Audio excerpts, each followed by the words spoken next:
तू धन्य है, दूतों की स्तुति तू ही है, बुद्धि और ज्ञान तू ही है, राजाओं का राजा तू ही है, प्रभुओं का प्रभु तू ही है। जीवन मेरा पाप से भरा, जग अंधेरा शुद्ध सारा। जीवन मेरा पाप से भरा, जग अंधेरा शुद्ध सारा। मेरे पापों से बचाने को मेरे लिए जीवन दिया है,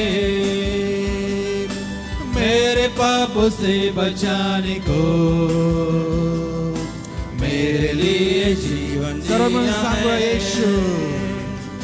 यीशु तू महान है, यीशु तू सच्चा है, यीशु तू जिंदा है, यीशु तू धन्य है, दूतों की स्तुति तू ही है, बुद्धि और ज्ञान तू ही है, राजाओं का राजा तू ही है, प्रभुओं का प्रभु तू ही है। सारे गुनहगारों के लिए अपना खून बहाया उसने, सारे गुनहगारों के लिए अपना खून बहाया उसने। खाई कोड़ों की मार भी दी सलीब पर उसने अपनी जान, खाई कोड़ों की मार भी दी सलीब पर उसने अपनी जान। यीशु तू महान है, यीशु तू सच्चा है, यीशु तू जिंदा है, यीशु तू धन्य है, दूतों की स्तुति तू ही है, बुद्धि और ज्ञान तू ही है, राजाओं का राजा तू ही है, प्रभुओं का प्रभु तू ही है। न्याय करने आने वाला है, न्याय करने आने वाला है, न्याय के साथ राज करने को, न्याय करने आने वाला है, न्याय के साथ राज करने को, धर्मियों को लेकर न्याय से सिंहासन पर राज करेगा, धर्मियों को लेकर न्याय से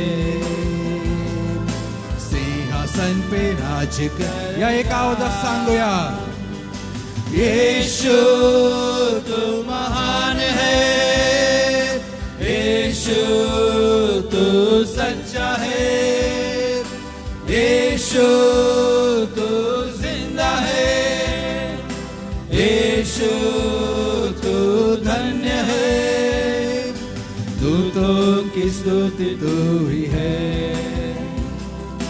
बुद्धि और ज्ञान तू ही है,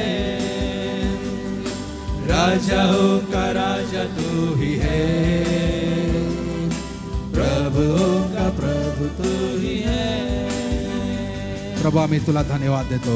सुंदर सकाळची वेळ प्रभू तुझ्या सानिध्यात, तुझ्या सेवकगणांमध्ये, तुझ्या भक्तांमध्ये, तुझ्या दिव्यदूतांच्या उपस्थितीमध्ये तुझी आराधना, तुझी स्तुती करण्यासाठी प्रभू तू आम्हाला दिलीस। खरोखर प्रभू स्तोत्र करता म्हणतो, इतके अनंत उपकार तू आमच्यावर केले। जर मी ते क्रमवार मोजू लागलो तर माझ्या गणती पलीकडे, मोजणे पलीकडे ते होतील। इतक्या भयंकर आजारातून प्रभू तू आम्हाला अजून सेफ ठेवलेला आहे, सांभाळलेला आहे, सुरक्षित ठेवलं म्हणून तुझे आभार मानतो. हा नवीन दिवस आमच्या आयुष्याला जोडला यासाठी की प्रभू आम्ही गप्प बसून येत आम्ही तुझे आभार मानावे, तुला उंच करावे. तुझी प्रीती, तुझी शांती, तुझं आरोग्य, तुझा चांगुलपणा, तुझी खडकाची, त्या विशाल खडकाची छाया प्रभू, खरोखर प्रभू तू आमचा उंच गड आहेस. आणि या गोष्टीचं स्मरण आम्हाला नित्यत असू दे. आजचा संपूर्ण दिवस प्रभू आम्ही प्रभू जे तुझे दास तुझ्या वचनातील रहस्य, तुझ्या वचनातील गोष्टी प्रभू आम्हाला जे आमच्या पुढे सांगत आहे ते आम्हाला समजून घेण्यास तुझ्या आत्म्याद्वारे आमचं सहाय्य कर. प्रत्येक प्रभू जे वक्ते आहेत त्यांच्या ओठाचे बेला तू स्पर्श कर आणि त्यांच्याद्वारे प्रभू आमच्या जीवनामध्ये नवीन बदल, नवीन दिशा प्रभू तू दाखव, अशी तुझ चरणी मी आग्रहाची आणि कळकळीची प्रार्थना करतोय. आराधनेमध्ये तू उंचावला गेला, तुझं गौरव प्रभू आम्हाला आमच्याकडून तू करून घेतलं, आमच्या ओठावर तू शब्द दिले प्रभू, आणि म्हणून देखील तुझे आभार मानतो. प्रभू येशूच्या नावाने आम्ही प्रार्थना करतो म्हणतो आहे, आमेन. आपण सर्वजण खाली बसू. मी विनंती करतो रेव्हरेंड रविकांत वळवी पाळसाहेब पुढे येतील आणि ते वेळ घेतील.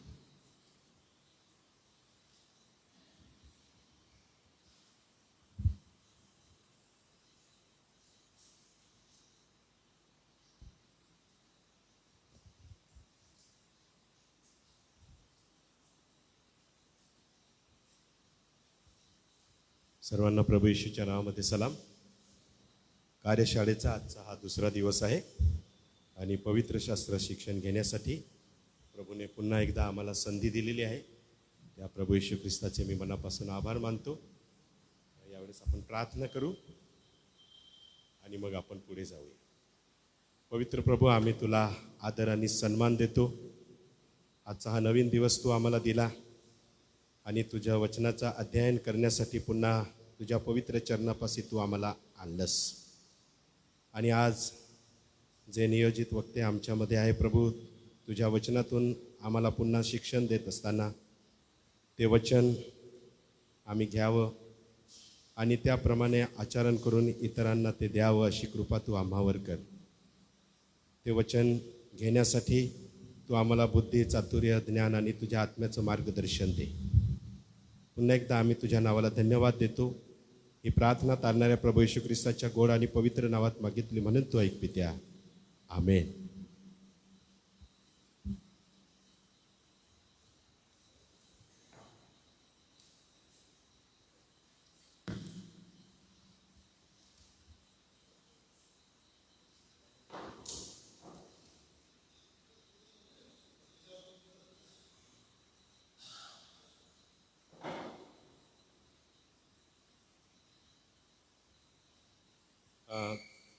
कार्यशाळेचा आजचा दुसऱ्या दिवसाचं सुरुवात आपण करणार आहोत आणि मी विनंती करतो आपल्यामध्ये आजचं शिक्षण पहिलं घेण्यासाठी रेव्हरेंड राजीव वेंगड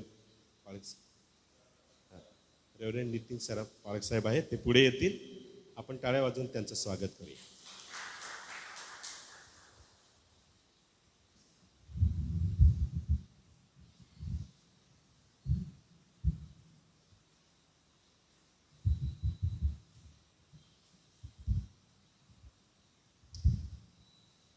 पुन्हा एकदा सलाम. सर्वांना सलाम. किती जण काल रात्री झोपले? हॅलो,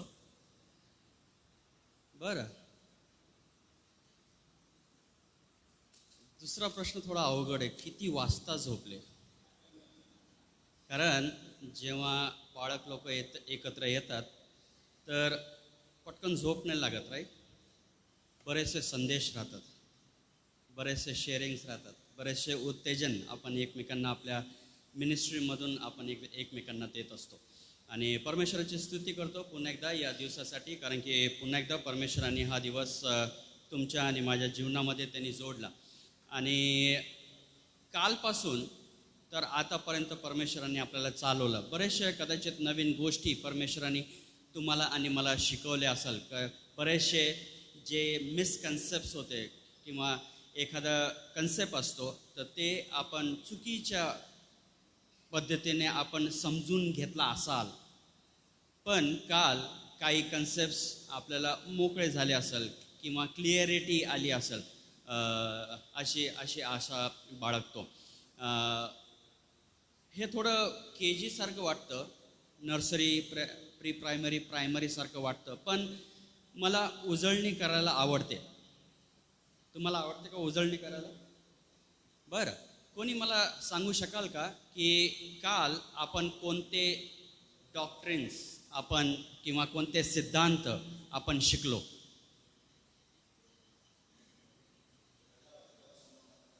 ओके, देवासंबंधी, येशू ख्रिस्ताचा,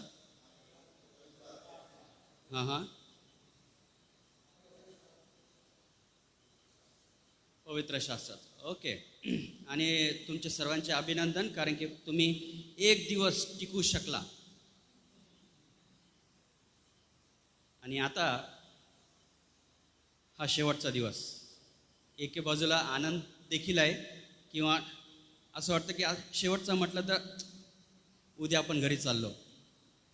पण आज जरा जेवण थोडं जड असणार आहे.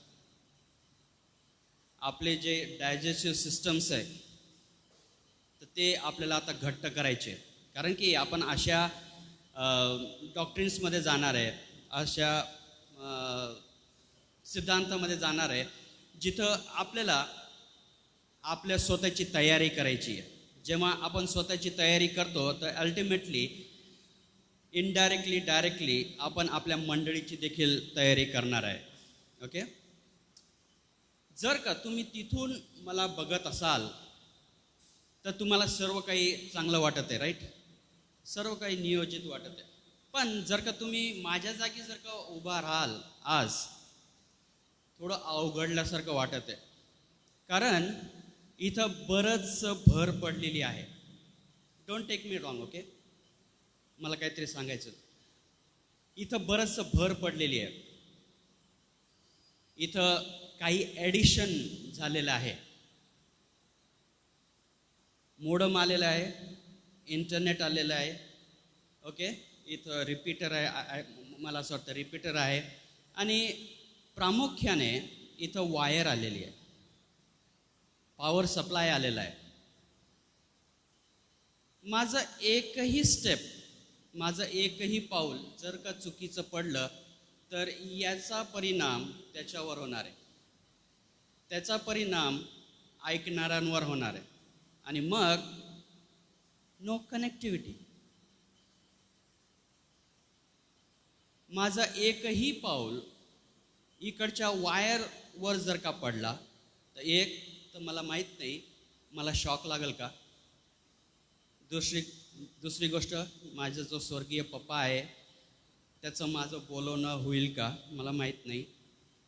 तिसरी गोष्ट, माझा पाय पडला हे डिस्कनेक्ट तर नाही होईल, तुटणार तर नाही. आज आपण एका अशा डॉक्ट्रिन्सबद्दल शिकणार आहे जे जोपर्यंत आपण त्याच्यात राहत नाही किंवा जोपर्यंत आपण त्याचा अभ्यास करत नाही तोपर्यंत आपल्याला त्याच्या संबंधी समजणार नाही. आज तुम्ही आणि मी डॉक्ट्रिन बघणार आहे ते म्हणजे मूळ पाप आणि वैयक्तिक पापाचा सिद्धांत. मूळ पाप आणि वैयक्तिक पापाचा सिद्धांत. हात वरती करू नका, ओके? हात वरती करू नका. पण किती जणांनी आज आंघोळ केली? बऱ्याचशा गोष्टी आपल्यालाच माहीत राहतात, राईट? समजा जरी मी आज तुमच्या पुढं चांगले कपडे घालून उभा आहे, पण तुम्ही गॅरंटीने सांगू शकणार नाही की मी आंघोळ केली का नाही. तसंच माझ्या प्रियांनो पापाचं देखील आहे. जेव्हा तुम्ही पापाबद्दल जेव्हा आपण विचार करतो तेव्हा आपल्याला काही गोष्टी स्मरण होतं. जेव्हा पापाबद्दल तुम्ही आणि मी विचार करतो तर आदाम आणि हवेच्या आज्ञाभंगाद्वारे पाप जगात आलं आणि पापद्वारे मरण आलं. आदाम आणि हवा, आपले ओरिजिनल मम्मी पप्पा, त्यांच्याद्वारे किंवा त्यांच्या आज्ञाभंगाद्वारे पाप जगात आलं. तुम्ही आणि मी बरेचसे संदेश आदाम आणि हवा किंवा पापाबद्दल तुम्ही कदाचित दिले असाल. जेव्हा पापबद्दल जेव्हा आपण विचार करतो तर तेव्हा मला माझा एक प्रसंग माझ्या जीवनामध्ये झाला किंवा घडला त्याचं स्मरण होतं. एक दिवशी मी जीसस मिनिस्ट्रीमध्ये काम करायचो आणि एक दिवशी मी एका गावावरून दुसऱ्या गावामध्ये ट्रेनमध्ये जात होतो आणि तिथं माझी ओळख म्हणजे मी जिथं बसलो होतो तर तिथं ऑपोजिट साईडला एक व्यक्ती बसला होता आणि त्यांनी माझ्याकडं बघितलं आणि मला माहीत नाही त्यांनी सुरुवात केली. काय नाव तुमचं? मी सांगितलं नितीन. पूर्ण नाव काय? नितीन सराफ. हां. कुठं असतात? चिखलीला असतो. काय करतात? मी म्हटलं मी एज्युकेटर आहे. कारण की कधी कधी आपल्याला थोडं वरचा मजला वापरावा लागतो जो परमेश्वराने दिला आपल्याला. अच्छा म्हटलं तुम्ही काय करतात? पण त्यांचा जो आउटफिट होता मला माहीत होता की ते काय करतात. मी म्हटलं तुम्ही गुरुजी दिसतात. हो म्हणे. तर असंच आमचं बोलणं झालं आणि बोलताना त्यांनी मला विचारलं की तुम्ही एज्युकेशन सोबत काय करतात? तर म्हटलं मी पाळक आहे. तुम्ही खूप पटकन देवाकडं गेला किंवा देवाच्या मार्गी लागला. आता ते वयस्कर होते, मी थोडा रिस्पेक्ट केला त्यांचा, पण मग नंतर सांगितलं की हो बरोबर आहे, कोणाला म्हातारपणी देवाची गरज लागते, पण मी जेव्हा तरुण आहे तर तेव्हा मला परमेश्वराची गरज लागली आणि जिवंत परमेश्वराची गरज लागली. आणि मग आम्ही बोलत बसलो आणि तिथं पापासंबंधी आलं. मी नाही विश्वास करत पापावर. ओके दॅट्स फाईन, मला काही त्याच्याबद्दल प्रॉब्लेम नाही. पण जेव्हा पापाबद्दल आम्ही बोलत होतो तर त्यांनी सांगितलं की तुम्ही एक्सप्लेन करू शकाल का? मी म्हटलं जरूर. म्हटलं बरेचदा, आणि मी त्यांच्या पॉकेटमध्ये काहीतरी बघितलं वरच्या पॉकेटमध्ये आणि मी सांगितलं बरेचदा आपल्याला माहीत असतं एखाद्या वस्तूवर लिहिलेलं असतं की त्याचं सेवन केल्याने मरण येतं. म्हणे हो. तर मी म्हटलं मग तुम्ही का करतात?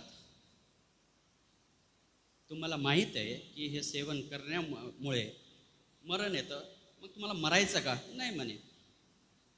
तर म्हटलं मग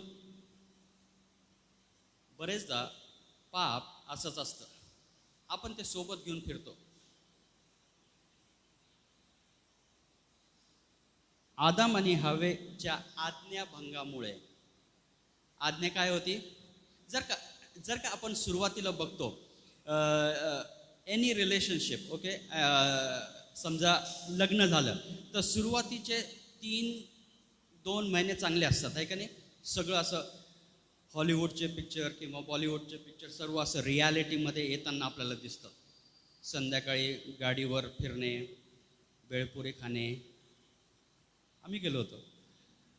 पण मग जगाची जी रियालिटीज आहे तर ते एकामागे एक सुरू होते. आज्ञाभंग. देवाने सर्व काही चांगलं केलं होतं आणि चांगलाचा जो पहिला संदर्भ आपल्याला पवित्र शास्त्रामध्ये दिसतं.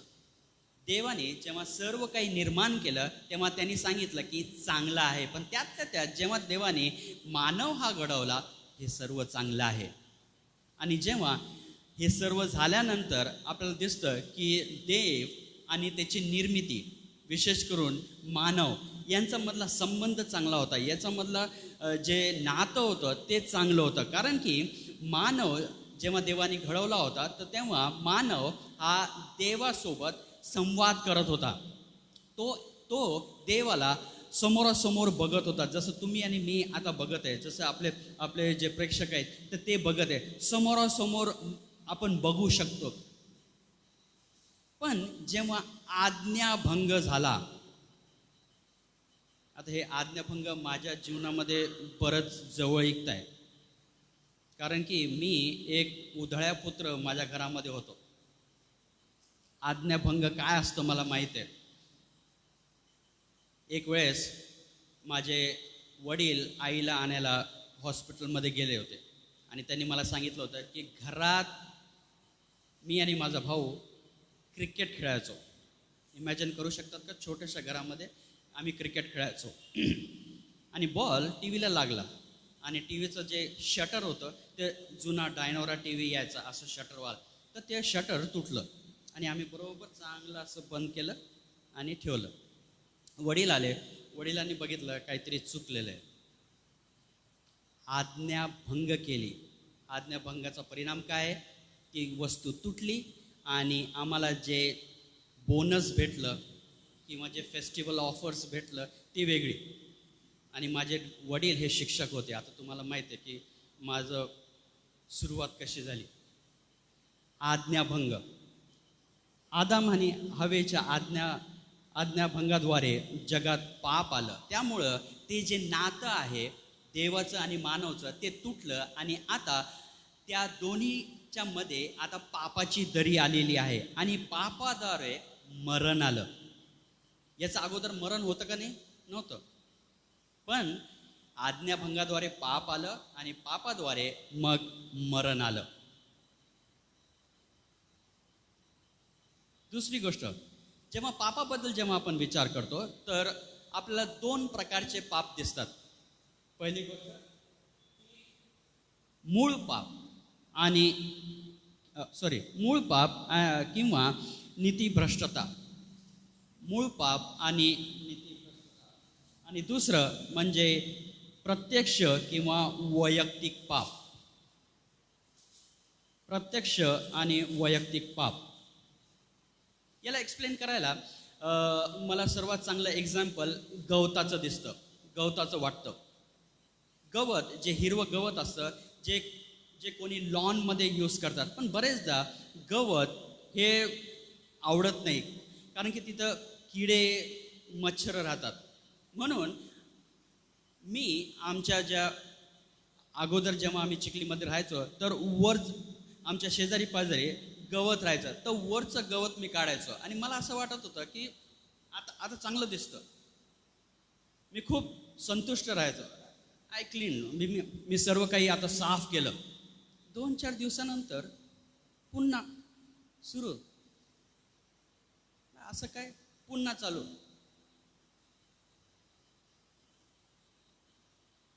दुसरा जो प्रकार आहे तो म्हणजे प्रत्यक्ष पाप. जे पाप आपल्याला दिसतं त्या गवतासारखं वर जे दिसतं ते प्रत्यक्ष पाप आपण बघू शकतो. आपण एक दुसऱ्याच्या जीवनामध्ये मधून आपण बघू शकतो. आणि जे पहिलं जे आहे ते म्हणजे मूळ पाप, जे रूट्स जातात, ज्यांचं मूळ त्या गवताचं मूळ त्या भूमीमध्ये असतं. आपण वरचं साफ करू शकतो, पण जे मूळ आहे, जे पाप आहे, पापाचा अंश जर का राहिला तर नंतर मी असं केलं की ते सर्व गवत मी उपटलं मुळासहित. काही दिवसानंतर खूप जोरात पाऊस पडला आणि मी पुन्हा बघितलं की ते गवत आहेच तिथं.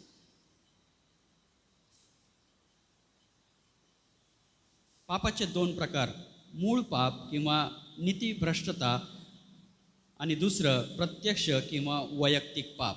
याला आपण समजून घेऊया. मूळ पाप किंवा नीतिभ्रष्टता आदामाच्या सर्व संततीचा स्वभाव धर्म बिघडण्याचे लक्षण आहे. मूळ पाप किंवा नीतिभ्रष्टता आदामाच्या सर्व संततीचा स्वधर्म बिघडण्याचे लक्षण आहे. याचा अर्थ जर का आपण समजून घेतलं की आदामाचं जे आज्ञाभंग आहे हे नुसतं तिथपर्यंत सीमित राहिलं नाही. जेव्हा आदामाने पाप केलं किंवा आदामाने हवेने दोघांनी जेव्हा पाप केलं तर ते जे पाप आहे त्याच्या संततीला प्राप्त झालं. ते तिथपर्यंतच सीमित नाही राहिलं, ते तिथपर्यंतच लिमिट नाही राहिलं. त्याचा जो परिणाम आहे संततीवर देखील, त्याच्या संततीवर देखील झालेला आपल्याला दिसतो. आणि जेव्हा त्याच्या संततीवर हे पापाचं प्रादुर्भाव किंवा पापाचं जे इफेक्ट आहे ते जेव्हा दिसतं, तर त्याच्यामुळं त्यांचं देखील नातं त्यांच्या निर्माणकर्त्याशी बिघडलेलं आपल्याला दिसतं.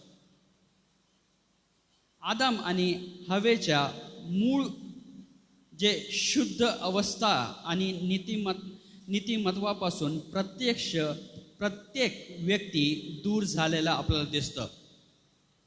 आदम आणि हवा हे मूळतः शुद्ध होते, कारण की त्यांचा संबंध देवासोबत होता, कारण की ते देवाला बघू शकत होते. पण आता पाप या नात्यामध्ये आल्यामुळं आणि पापाने त्यांच्यावर हावी ते झाला आणि त्याच्यामुळं प्रत्येक व्यक्ती हे देवापासून दूर झालेले आपल्याला दिसते. आज्ञाभंगाद्वारे पाप आलं आणि पापाद्वारे मरण आलं.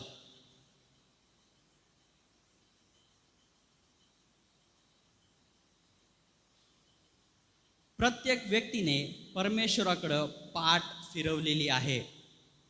प्रत्येक व्यक्तीने परमेश्वराकडं त्याचा जो निर्माण करताय त्याच्याकडं पाठ फिरवलेली आहे.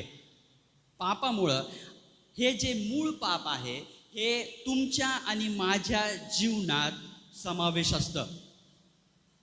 आता हे देवाच्या दृष्टीने लहान पाप आणि मोठं पाप याच्यामध्ये फरक नाही. पापामधील फरक आपल्याला दिसत नाही. पाप आहे आणि प्रत्येक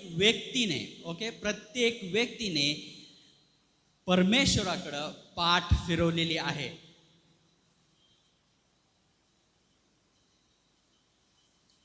पुढे जाऊ. प्रत्येक व्यक्तीचे आत्मिक जीवन हे संपले आहे आणि त्याची ओढ नेहमी पापाकडं लागलेली आहे. प्रत्येक व्यक्तीचे आत्मिक जीवन हे संपलेले आहे. जसं अगोदर आपण शिकलो की पहिले देवाशी नातं मानवाचं बरोबर होतं, पण आता पापामुळे ते जे जीवन आहे, ते जे आत्मिक जीवन आहे, ते जे स्पिरिच्युअल लाईफ आहे, तर ते संपलेलं आपल्याला दिसतं आणि त्याची ओढ नेहमी पापाकडं लागलेली असते. त्याची ओढ प्रत्येक वेळेस पापाकडं लागलेली असते. पुढं नवीन जन्म पावलेल्या व्यक्तीच्या जीवनात सुद्धा मूळ पापाचे अस्तित्व असते. जरी आपण सांगितलं की माझा नवीन जन्म झालेला आहे, पण हे जे मूळ पाप आहे हे बेसिकली तुमच्या आणि माझ्या जीवनामध्ये त्याचं अस्तित्व सतत राहतं आणि पुढे पवित्र आत्म्याच्या बाप्तिस्माद्वारे त्याचे निर्मूलन होते. जेव्हा हे पाप त्या तारण पावलेल्या किंवा नवीन जन्म पावलेल्या व्यक्तीमध्ये देखील हे पाप अस्तित्वात असते, पण त्या व्यक्तीने जेव्हा पवित्र आत्म्याला सांगितलं किंवा पवित्र आत्म्याला ग्रहण केलं आणि त्याला ही allowed the Holy Spirit to work within him, तेव्हा त्या पापाच्या पासून तो दूर होऊन जातो, त्याचं निर्मूलन होतं. नवीन जन्म झालेला व्यक्तीच्या जीवनामध्ये देखील पाप हे आपल्याला दिसतं.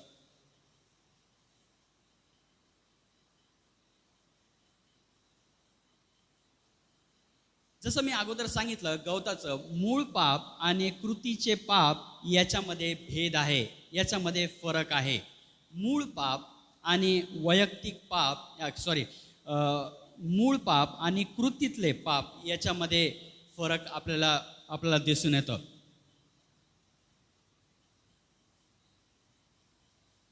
मूळ पापामध्ये कृतीतले पाप करण्याची वृत्ती आम्हाला अनुवंशिकतेने मिळते.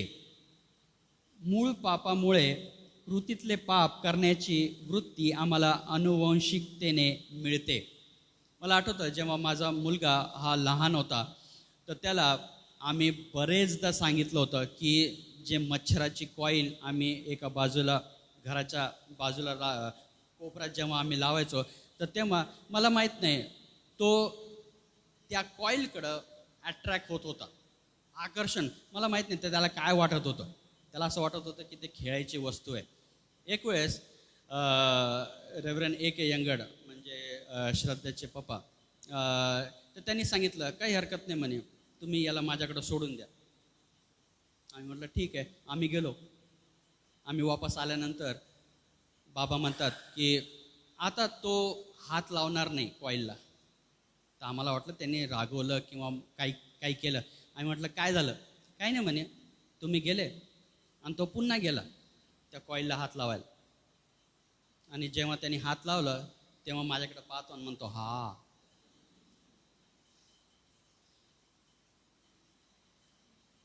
मूळ पाप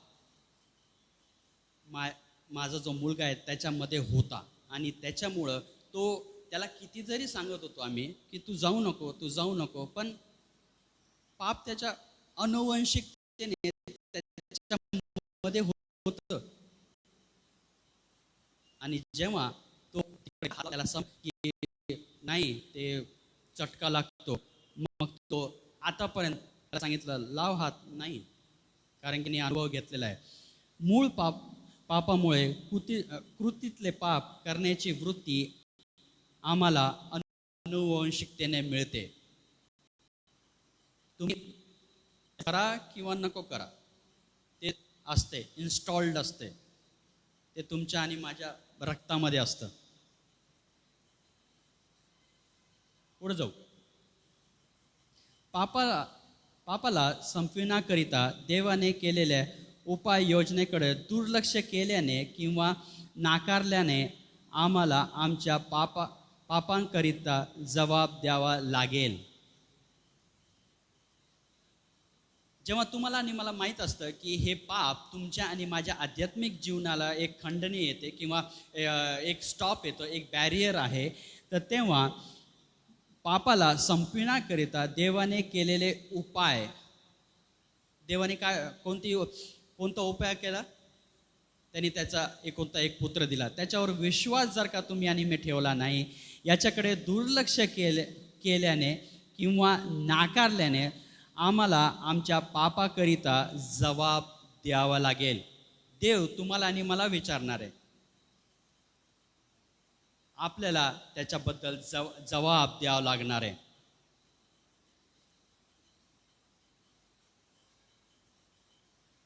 पुढे जाऊ. प्रत्यक्ष किंवा वैयक्तिक पाप म्हणजे नैतिकदृष्ट्या जबाबदार व्यक्तीने देवाच्या ज्ञान नियमाचे स्वभावाने केलेले उल्लंघन आहे. स्वेच्छेने केलेले उल्लंघन आहे. थँक्यू. प्रत्यक्ष किंवा वैयक्तिक पाप म्हणजे नैतिकदृष्ट्या जबाबदार व्यक्तीने देवाच्या ज्ञान नियमाचे स्वेच्छेने केलेले उल्लंघन आहे.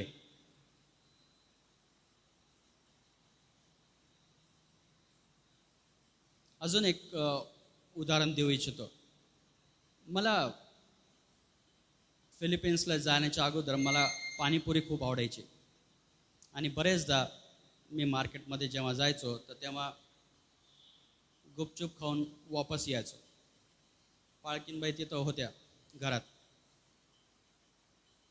जेवणाचा टाईम झाला आणि एक पोळी जर का कमी खाल्ली तर त्यांना समजून जायचं की बाहेर काहीतरी झालेलं आहे.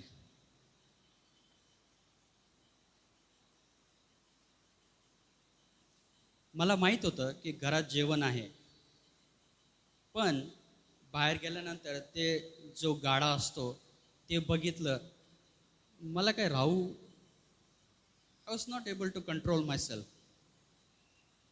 पापाचं सुद्धा तसंच असतं. आपण कंट्रोल नाही करू शकत. तिथं स्वइच्छेने केलेले उल्लंघन. आपल्याला माहीत असतं घरी जेवण तयार होतं. मला माहीत होतं घरी जेवण आहे, पण तरी देखील काय नाही होत 10 रुपयाचे. पण 10 रुपयामध्ये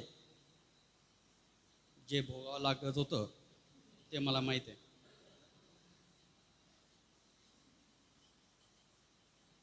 मला नंतर समजलं की मला जी पाणीपुरी आवडायची त्याचा दुष्परिणाम माझ्यावर होत होता. माझं जे डायजेस्टिव्ह सिस्टम होतं त्याला थोडं प्रॉब्लेम होता. काल मला सांगू द्या, कन्फेस करू द्या, काल मी स्वतःला खूप आवरलं. काल मी आणि दादा बाहेर वॉक करायला गेलो होतो. गॉड, दादाने तरी विचारलं तर टेस्ट करायची का? मला माहिती आहे घरी जायचं आहे. बरेचदा तुम्ही आणि मी जीवन जगत असताना प्रत्यक्ष किंवा वैयक्तिक पाप म्हणजे नैतिकदृष्ट्या जबाबदार व्यक्तीने देवाच्या ज्ञानात माहीत असलेल्या त्या स्वइच्छेने उल्लंघन तो करतो. तो व्यक्ती स्वइच्छेने उल्लंघन करतो. तात्विक स्वरूपात वैयक्तिक पाप हे प्रेमाच्या नियमाचे उल्लंघन आहे. गॉड लव्ज अस. देवाने तुम्हावर आणि माझ्यावर प्रीती केलेली आहे. पण तात्विक स्वरूपात वैयक्तिक पाप हे प्रेमाच्या नियमाचे उल्लंघन आहे. जे रूल आहे, जे नियम आहे ते तुम्ही आणि मी मोडतो. प्रभू येशूच्या संदर्भात पाप म्हणजे अविश्वास. प्रभू येशूच्या संदर्भात जर का सांगायचं तर पाप म्हणजे अविश्वास. तुम्ही आणि मी परमेश्वरावर किंवा येशूवर जर का विश्वास ठेवला नाही तर याचा अर्थ की तुम्ही आणि मी येशूवर अविश्वास दाखवतो.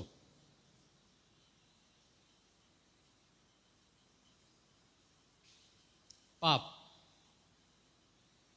मूळ पाप आणि वैयक्तिक पाप.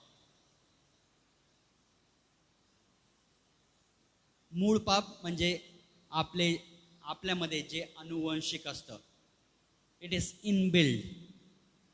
आपण ते थांबवू शकतो. आपण जर का आज्ञाभंग केला नाही, आदम आणि हवेने जे आज्ञाभंग केला त्याच्यामुळं काय झालं की they allowed the sin to grow. आणि वैयक्तिक पाप हे जे आपलं नातं जे आहे निर्माणकर्त्यासोबत ते तोडण्याचं एक फार मोठं एक जबाबदार आहे. वैयक्तिक पाप.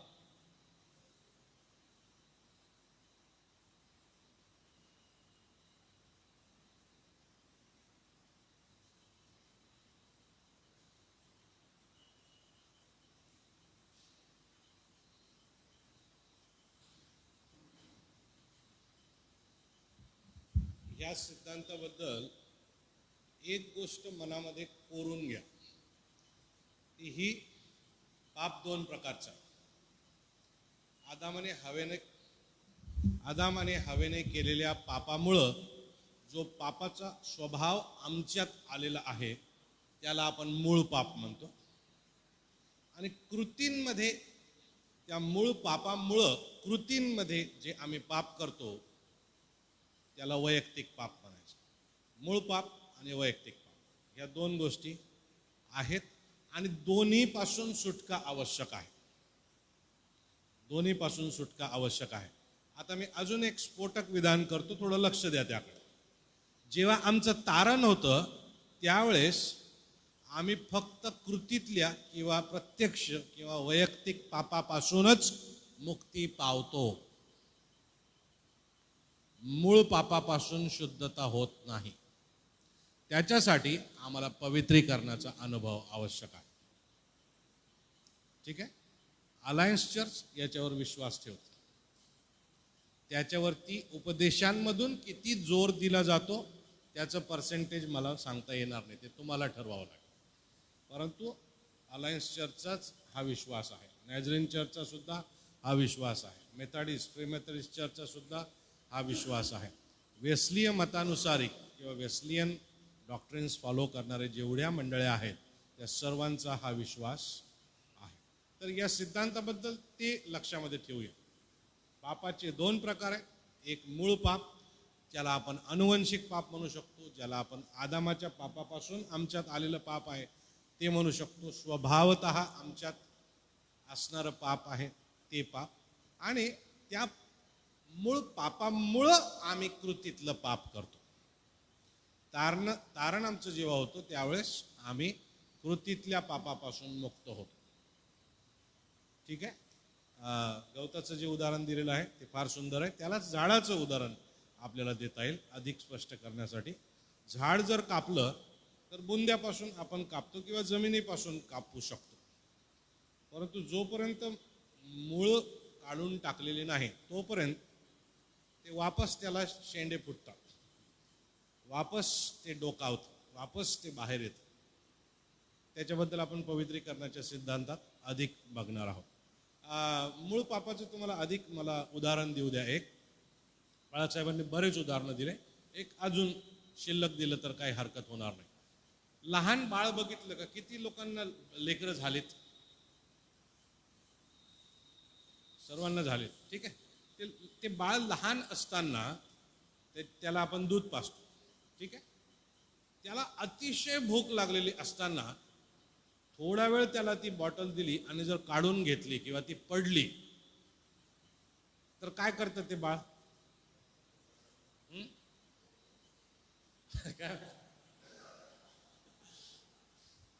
आमच्या इकडे त्याला भोंग्या पसरतं म्हणतात. पण ते बाळ खूप जोराने रडायला लागतं, बरोबर? आणि त्याच्या चेहऱ्याचे हावभाव तुम्ही त्यावेळेस बघा, लाल ते बाळ होतं आणि त्याचे हातपाय काय करतात? जोर जोराने ते बाळ मारत असतं. मानसशास्त्रज्ञांचं असं म्हणणं आहे त्यावेळेस त्या बाळाला आलेला जो राग असतो तो एखाद्या व्यक्तीचा जीव घेण्यासाठी पुरेसा असतो. फक्त शारीरिकरित्या तो सबळ नसल्यामुळं बाटली काढून घेणाऱ्याचा गळा त्याला आवळता येत नाही, परंतु तेवढा राग त्याला आलेला असतो. हा राग आला कुठून? दुसरं उदाहरण घेऊ. 2 लेकरांचं उदाहरण बघा. एकाचं स्वतःचं खेळणं असतं, ठीक आहे, आणि त्याला भेटायला आलेलं दुसरं लेकरू असतं, त्याच्याजवळ खेळणं नसतं. मग हे जे त्या मूळच्या ज्याचं खेळणं आहे त्याचं खेळणं हे आलेलं बाळ घेतं किंवा आलेला मुलगा घेतो, त्याच्यासंगती खेळतो. ज्याचं ते असतं तो म्हणतो माझं मला दे. हा म्हणतो नाही मला खेळायचं. तो म्हणतो मला दे. हा म्हणतो नाही मला खेळायचं. आणि मग ओढाताण होते आणि मग खेळणं बाजूला राहतं आणि हे दोघं एक दुसऱ्याला जोडपतात. मला तुम्ही सांगा, त्यांचे आईवडील त्यांना एक दुसऱ्याला मारायला शिकवतात का? तुम्ही तुमच्या लेकरांना लहानपणी असं कधी शिकवलं का? तुझं जर कोणी घेतलं तर त्याला बदाडून काढ म्हणून? कोणीच नाही. आमच्या आईवडिलांनी सुद्धा आम्हाला शिकवलं. मग दुसऱ्याचं ते माझं आहे हा म्हणण्याचा स्वभाव कुठून आला? अगदी त्याला मारण्या इतपत धैर्य करण्याचा स्वभाव कुठून आला? हे मूळ पापामुळं आमच्या कृतीत येणारं पाप आहे. ठीक आहे. तर एवढं प्रामुख्याने लक्षामध्ये ठेवा. आदामाच्या पापामुळं हे आमच्यामध्ये आलेलं आहे. ते आम्हा प्रत्येकामध्ये असतं. तारण झाल्यावरही मूळ पाप अस्तित्वातच असतं, ते निघून गेलेलं नसतं. तारण झाल्यावरही मूळ पाप कार्यरत असतं. जोपर्यंत तुम्ही पवित्र आत्म्याला परवानगी देत नाही आणि पवित्र आत्म्याला 100% तुमचा ताबा घ्यायला तुम्ही परवानगी देत नाही तोपर्यंत ते मूळ पाप कार्यरतच राहतं. ठीक आहे. इतकं जास्त महत्त्वाचं आहे. बरेच मुद्दे, मला असं वाटतं 13-14 मुद्दे आपण ह्याच्याबद्दल बघितलेले आहेत. काही प्रश्न असतील तर लिहून ठेवा, नंतर आपण त्याच्याबद्दल चर्चा करणार. येस.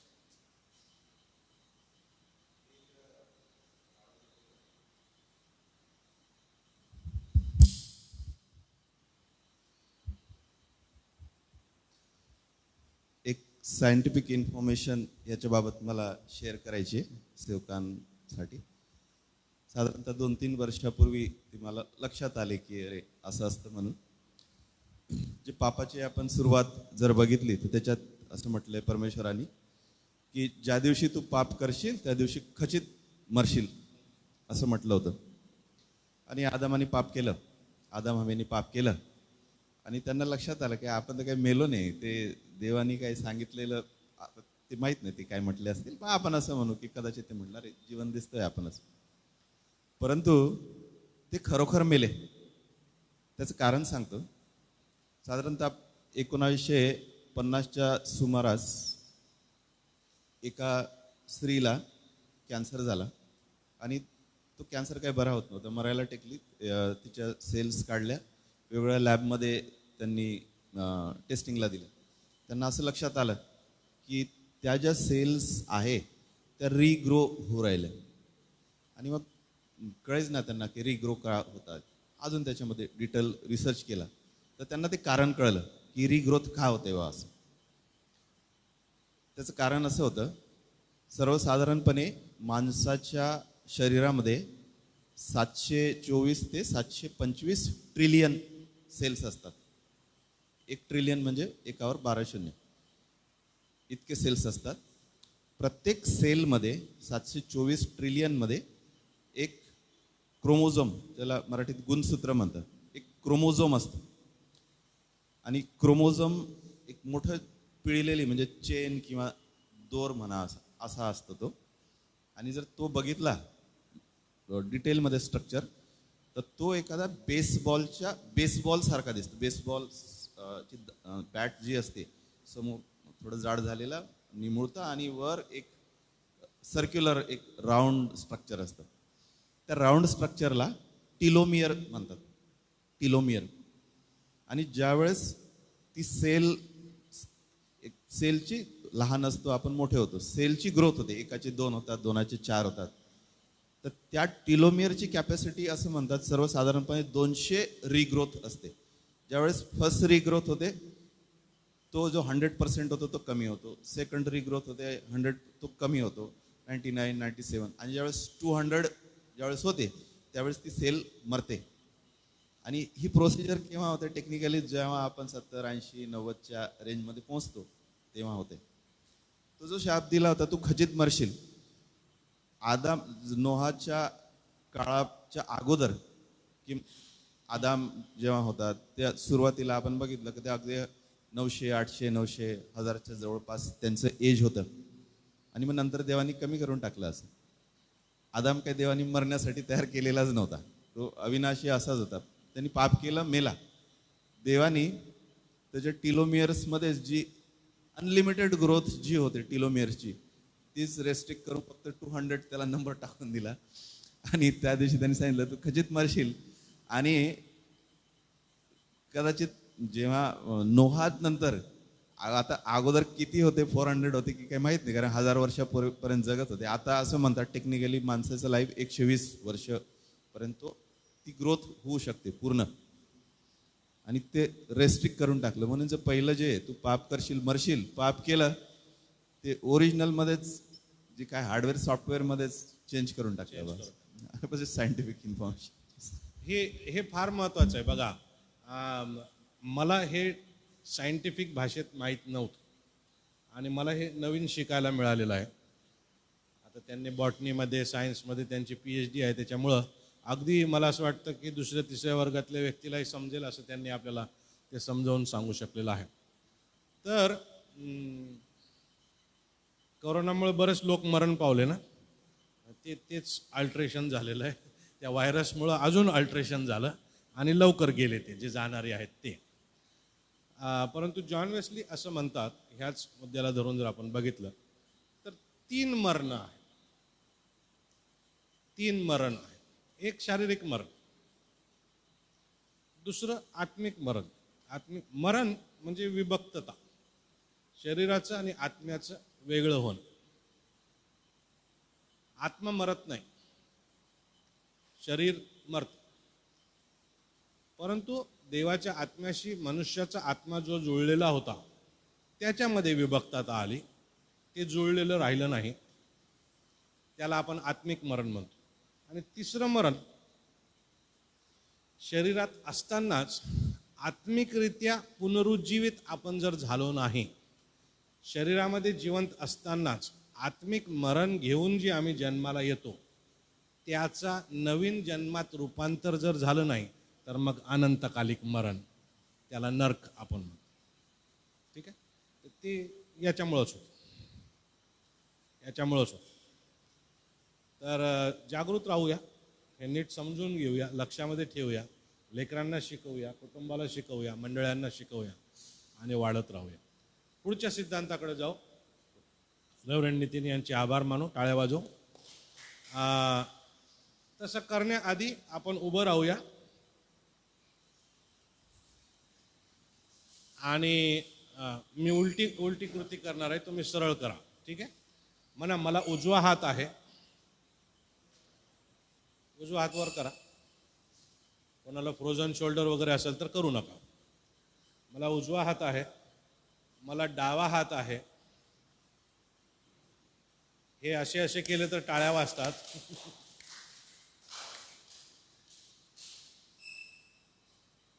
खाली करा. बरं वाटलं ना? बसवूया खाली. पुढच्या सत्रामध्ये जाऊ.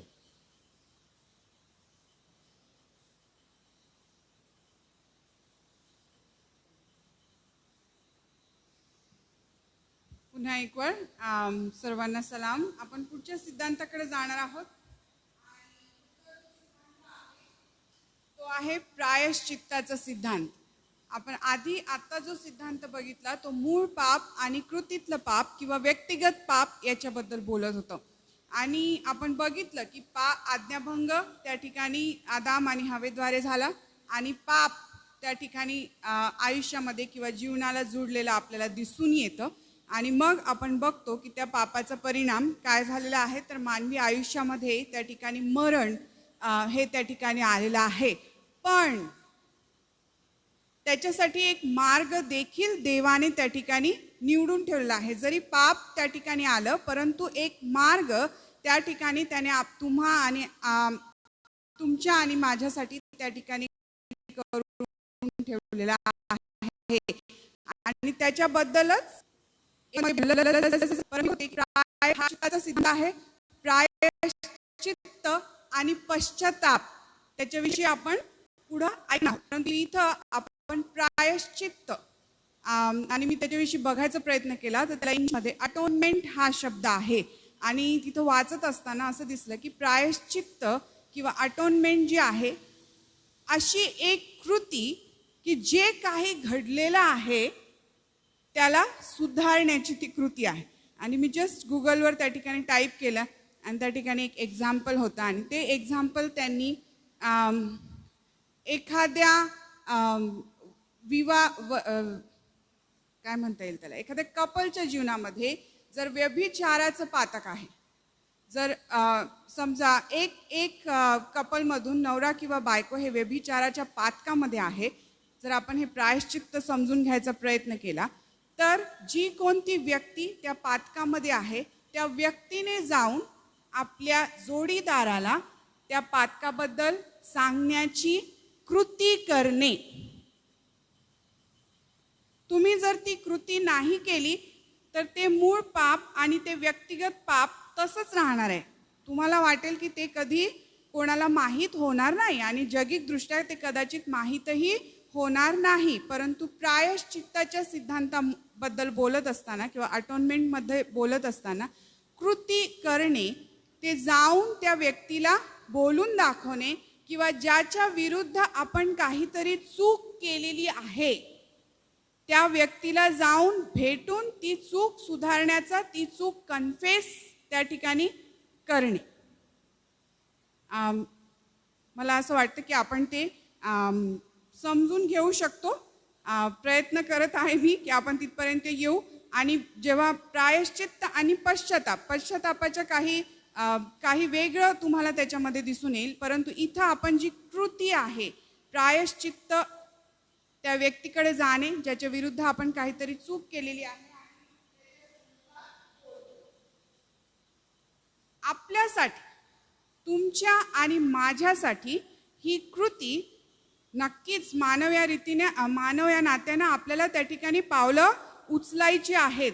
परंतु देवाने म्हणजे पित्याने, बापाने तुमच्या आणि माझ्यासाठी त्या ठिकाणी ह्याचा एक मार्ग निवडून काढला आणि तो म्हणजे पुन्हा एकवार आपण म्हणू शकतो की योहान 3:16 लक्षात ठेवलं तर आपल्या ते लक्षात राहील. आणि ह्याच्याबाबत पहिला मुद्दा आहे की दुःख सहन, स्वतःचे रक्त सांडणे आणि क्रुसावरील श्रेष्ठ मरण यांच्याद्वारे प्रभू येशू ख्रिस्ताने संपूर्ण मानव जातीच्या पापाचे पूर्ण प्रायश्चित्त केले आहे.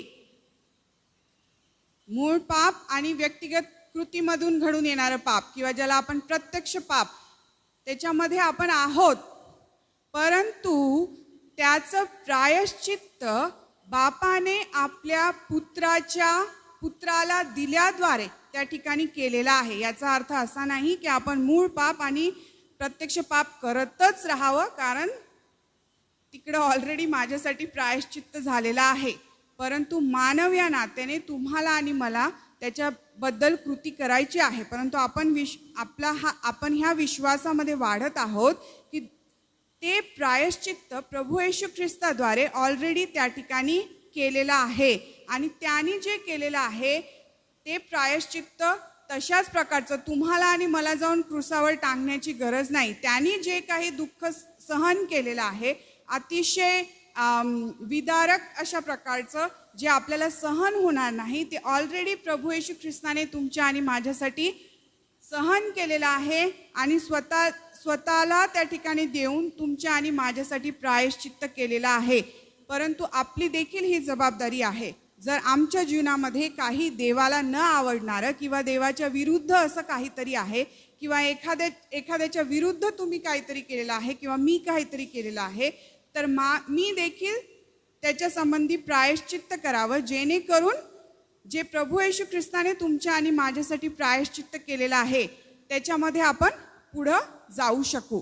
ही एक कृती, एक पाऊल त्या ठिकाणी आहे जे की प्रभू येशू ख्रिस्ताने तुमच्या आणि माझ्यासाठी त्या ठिकाणी त्या क्रूस खांबावर स्वतःचं प्राण देऊन त्या ठिकाणी केलेलं आहे. हे प्रायश्चित्त तारणाचा एक मात्र आधार आहे, अतिशय महत्त्वाचा आहे.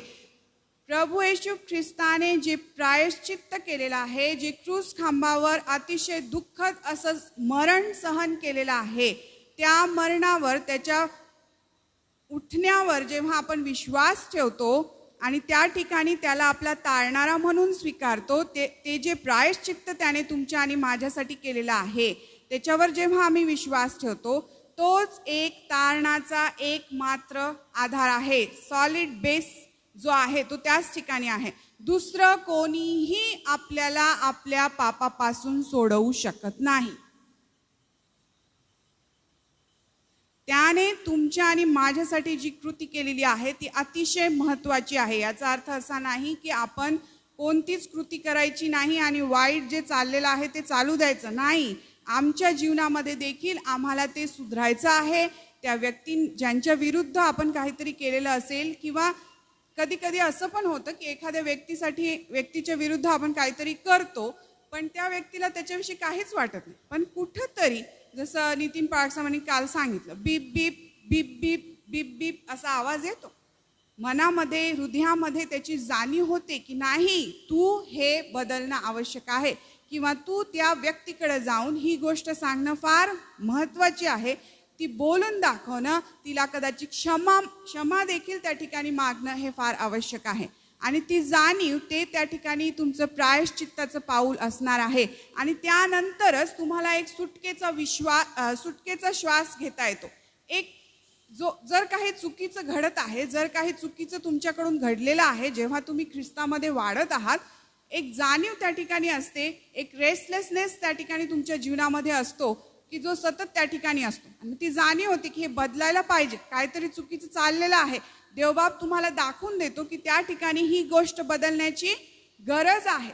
जेव्हा तुम्ही ती गोष्ट बदलता, त्या गोष्टीविषयी प्रायश्चित्त करता, मी तुम्हाला खात्री देऊन सांगते की तुमच्या जीवनामध्ये शांती तुम्ही अनुभवता, एक रिलॅक्स फील तुम्ही करता. जे जे काही रेस्टलेसनेस तुमच्या जीवनामध्ये, मनामध्ये, हृदयामध्ये असेल, विचारांमध्ये असेल, ते सर्व नाहीसं होतं. रात्री कधी कधी झोप येत नाही. काहीतरी तुमच्याकडून जर चुकीचं झालेलं आहे आणि तुम्ही ख्रिस्तामध्ये स्थिरावलेले आहात, मुळावलेले आहात, त्या गोष्टींची जाणीव आपल्याला होत राहते. आणि जोपर्यंत तुम्ही ती गोष्ट सुधारत नाही, तोपर्यंत त्या ठिकाणी तुम्हाला योग्य ती म्हणजे शांत अशी झोप लागणार नाही.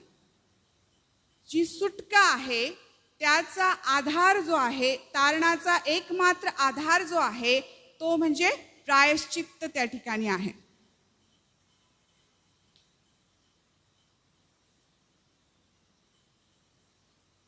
आदामाच्या सर्व वंशजाकरता हे पुरेसं आहे. आपणही त्याच्यात आहोत.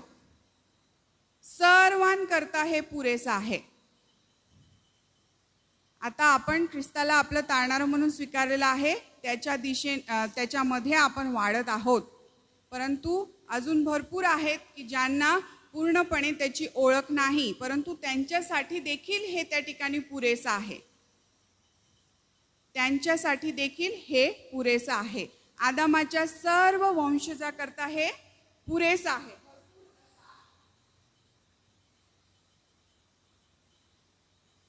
ज्यांना आपल्या जबाबदारीची जाणीव नाही आणि जे लेकरं नासमज आहेत, त्यांच्या तारणाकरता हे प्रायश्चित्त कृपेने परिणामकारक होते. पुन्हा एकदा मी हे वाचणार आहे, याच्याकडे आपण लक्ष देऊ. ज्यांना आपल्या जबाबदारीची जाणीव नाही, जे बेजबाबदार आहेत, आणि जे लेकरं नासमज आहेत, ज्यांना समजत नाही अजूनही, जरी आपण मोठे असू परंतु तरी सुद्धा आपण नासमज असू शकतो. लेकरं नासमज आहेत, त्यांच्या तारणाकरता हे प्रायश्चित्त कृपेने परिणामकारक आहे. कृपा तुम्हाला आणि मला आपल्या जीवनामध्ये लाभलेली आहे. आणि जरी त्या ठिकाणी काही बेजबाबदार आहेत, ज्यांना ह्या गोष्टी नाही, त्यांच्यासाठी प्रायश्चित्त, त्यांच्या तारणाकरता हे प्रायश्चित्त कृपेने परिणामकारक आहे. आणि दादा नंतर आपल्याला अजून त्याच्याविषयी. परंतु बरे वाईट समजण्याच्या वयात आलेल्या व्यक्तीने पश्चाताप करून विश्वास ठेवल्यानेच हे प्रायश्चित्त त्याच्या कामी येते. परंतु ज्यांना समजतं, जे जबाबदार आहे, ज्यांना जाणीव आहे की चांगलं काय आणि वाईट काय, अशा वयात आलेल्या व्यक्तीने जर पश्चाताप केला, त्याच्यावर विश्वास ठेवला, तर हे प्रायश्चित्त त्यांच्या कामी आहे. फक्त आता आपण जर जगाकडे बघितलं तर वेगवेगळ्या दृष्टिकोनातून लोक प्रायश्चित्त करतात. त्यांच्या प्रायश्चित्ताच्या पद्धती आपण वेगळ्या घ्या. आपल्यातले पण जाऊन कधी कधी तसं करावं असं वाटतं त्यांना काहीतरी त्या ठिकाणी. परंतु या ठिकाणी ऑलरेडी जो प्रभू येशू ख्रिस्त जो पुत्र आहे, तो तुमच्या आणि माझ्या पापासाठी बापाने ते प्रायश्चित्त त्या ठिकाणी केलेलं आहे. आपण सर्व जे आहोत, जे आपल्याला म्हणजे मी म्हणते की आपल्याला बरे वाईट समजण्याचं त्या ठिकाणी ज्ञान आहे. बरं काय आहे आणि वाईट काय आहे हे आपण समजू शकतो.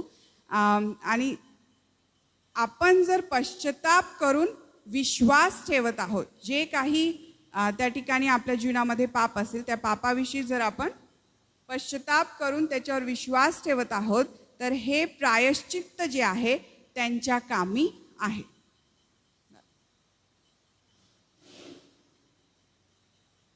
प्रायश्चित्त प्रामुख्यानं एखाद्या व्यक्तीनं केलेली एखादी चूक जी आहे, त्या चुकीबद्दल किंमत भरून देऊन सुधारणा करणे.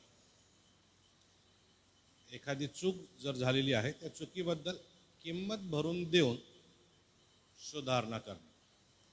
तुम्ही आणि मी पाप केलं, देवबापाने प्रभू येशू ख्रिस्ताला पाठवलं, प्रभू येशू ख्रिस्ताने वधस्तंभावर आपला प्राण दिला, ती किंमत भरून दिली आणि आम्हाला पापापासून मुक्ती म्हणजे तारण उपलब्ध करून दिलं.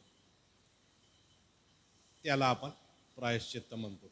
या ठिकाणी हे शेवटचे जे 2 मुद्दे आहेत त्याबद्दल थोडंसं स्पष्टीकरण देऊ इच्छितो. आम्हाला प्रश्न पडतो नाही का, की तुम्ही आणि मी समजदार आहोत, जबाबदार आहोत, पापाची जाणीव समजून घेऊ शकतो, आपण पापाबद्दलचं पवित्र आत्मा टोचणी देतो ते समजून घेऊ शकतो. परंतु जे जन्म न पावलेले लेकरं असतात, ज्यांचं अबॉर्शन होतं, पाडून टाकले म्हणतो की नाही आपण त्याला, त्यांच्याबद्दल काय? वेस्लीय मतानुसारी तुम्ही आणि मंडळ्या ज्या आपण आहोत, आमचा सर्वसाधारण पवित्र शास्त्राच्या आधारे विश्वास हा आहे. ब्रदर आवाज वाढवा परंतु इको कमी करा. हां बरं. तर त्या लेकरांना प्रभू येशू ख्रिस्ताचं हे जे प्रायश्चित्त आहे त्याचं लागूकरण आपोआप केल्या जातं. बद्दल लक्षात आला? जे लेकरं अबॉर्शनमुळे मरून जातात किंवा लहानपणीच अजून ते नासमज असतात, ते मरून जातात, त्यांना पापाची जाणीव होणे आणि पापांची क्षमा मागणे इतपत येत नाही. त्याची पवित्र आत्म्याची टोचणी आणि ते समजून घेणं ह्या वयात किंवा ह्या परिस्थितीपर्यंत ते न येताच मरून गेलेले आहेत.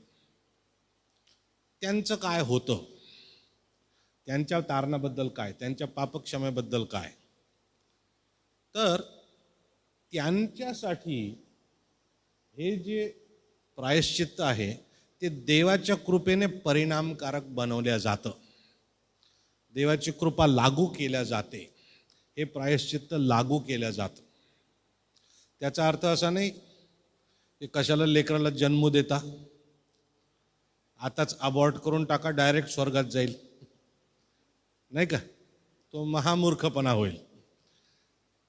तर तसा विचार आम्ही करू शकत नाही.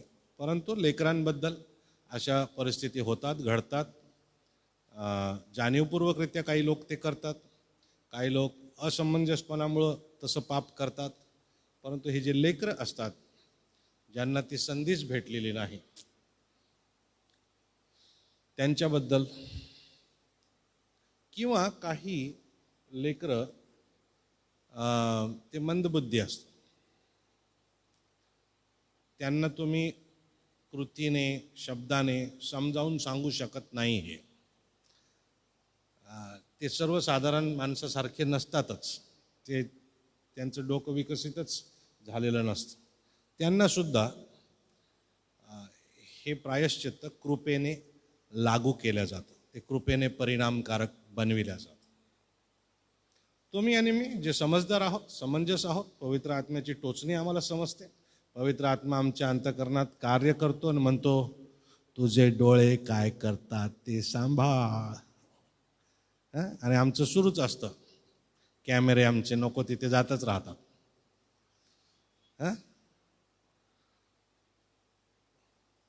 तुझे हात काय करतात ते सांभाळ. अंतःकरणात पवित्र आत्मा टोचणी देतो, माझ्या पुत्राला तुझ्या ह्या कृतींसाठी वधस्तंभावर त्रास सहन करावा लागलेला आहे आणि तुझे हात अजूनही पापाचा आस्वाद घेण्यास आसुसलेले आहेत, करू नकोस. पण मग पाणीपुरी आवर घालताच येत नाही, नाही का? तुझे पाय कुठे जातात, तुझे तोंड काय बोलते, तुझे कान काय ऐकतात. तर आम्ही वयात आलेले आहोत, आम्हाला पवित्र आत्मा टोचणी देतोच.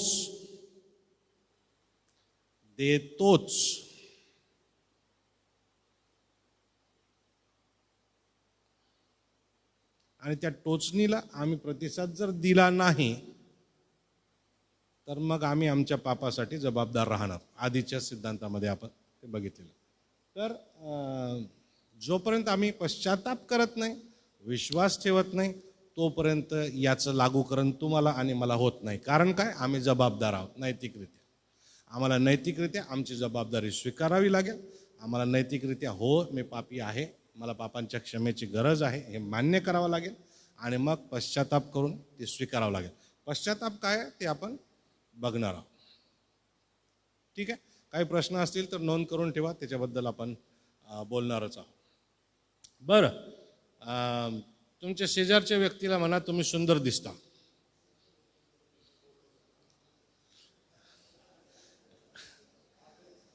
आणि तुम्ही पण सुंदर दिसता.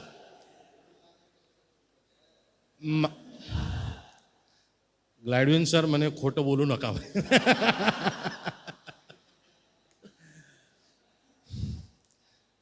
पण आम्ही जसे आहोत तसे सुंदर आहोत बरं का. तरुण असा वृद्ध असा देवाच्या नजरेत आम्ही सुंदर आहोत. विनोदाचा भाग वेगळा.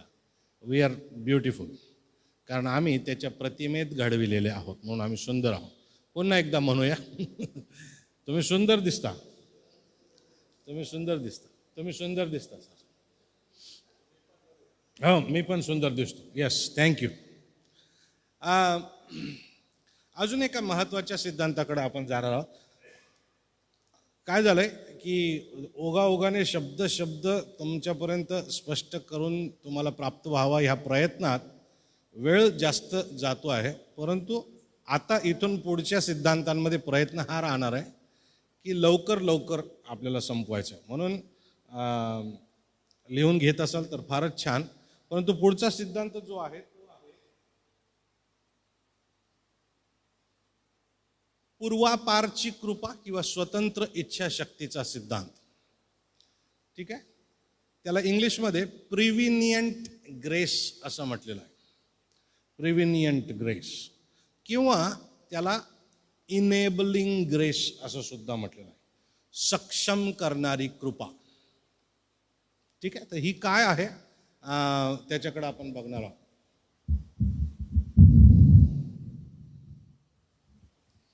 ही काय आहे त्याच्याकडे आपण बघूया. लक्ष द्या. आता हे वाक्य थोडे मोठे मोठे आहेत म्हणून लिहून घेण्याऐवजी जर माझ्याकडे लक्ष तुम्ही दिलं तर मला आवडेल, कारण नोट्स तुम्हाला देणार आहेत. उद्देश हा आहे की तुम्ही लिहू नये हा उद्देश नाही. उद्देश हा आहे लिहिण्याच्या गडबडीत माझं स्पष्टीकरण गमावू नये, हा माझा उद्देश या ठिकाणी आहे. म्हणून ऐकता लिहिता येत असेल तर फारच छान. ठीक आहे.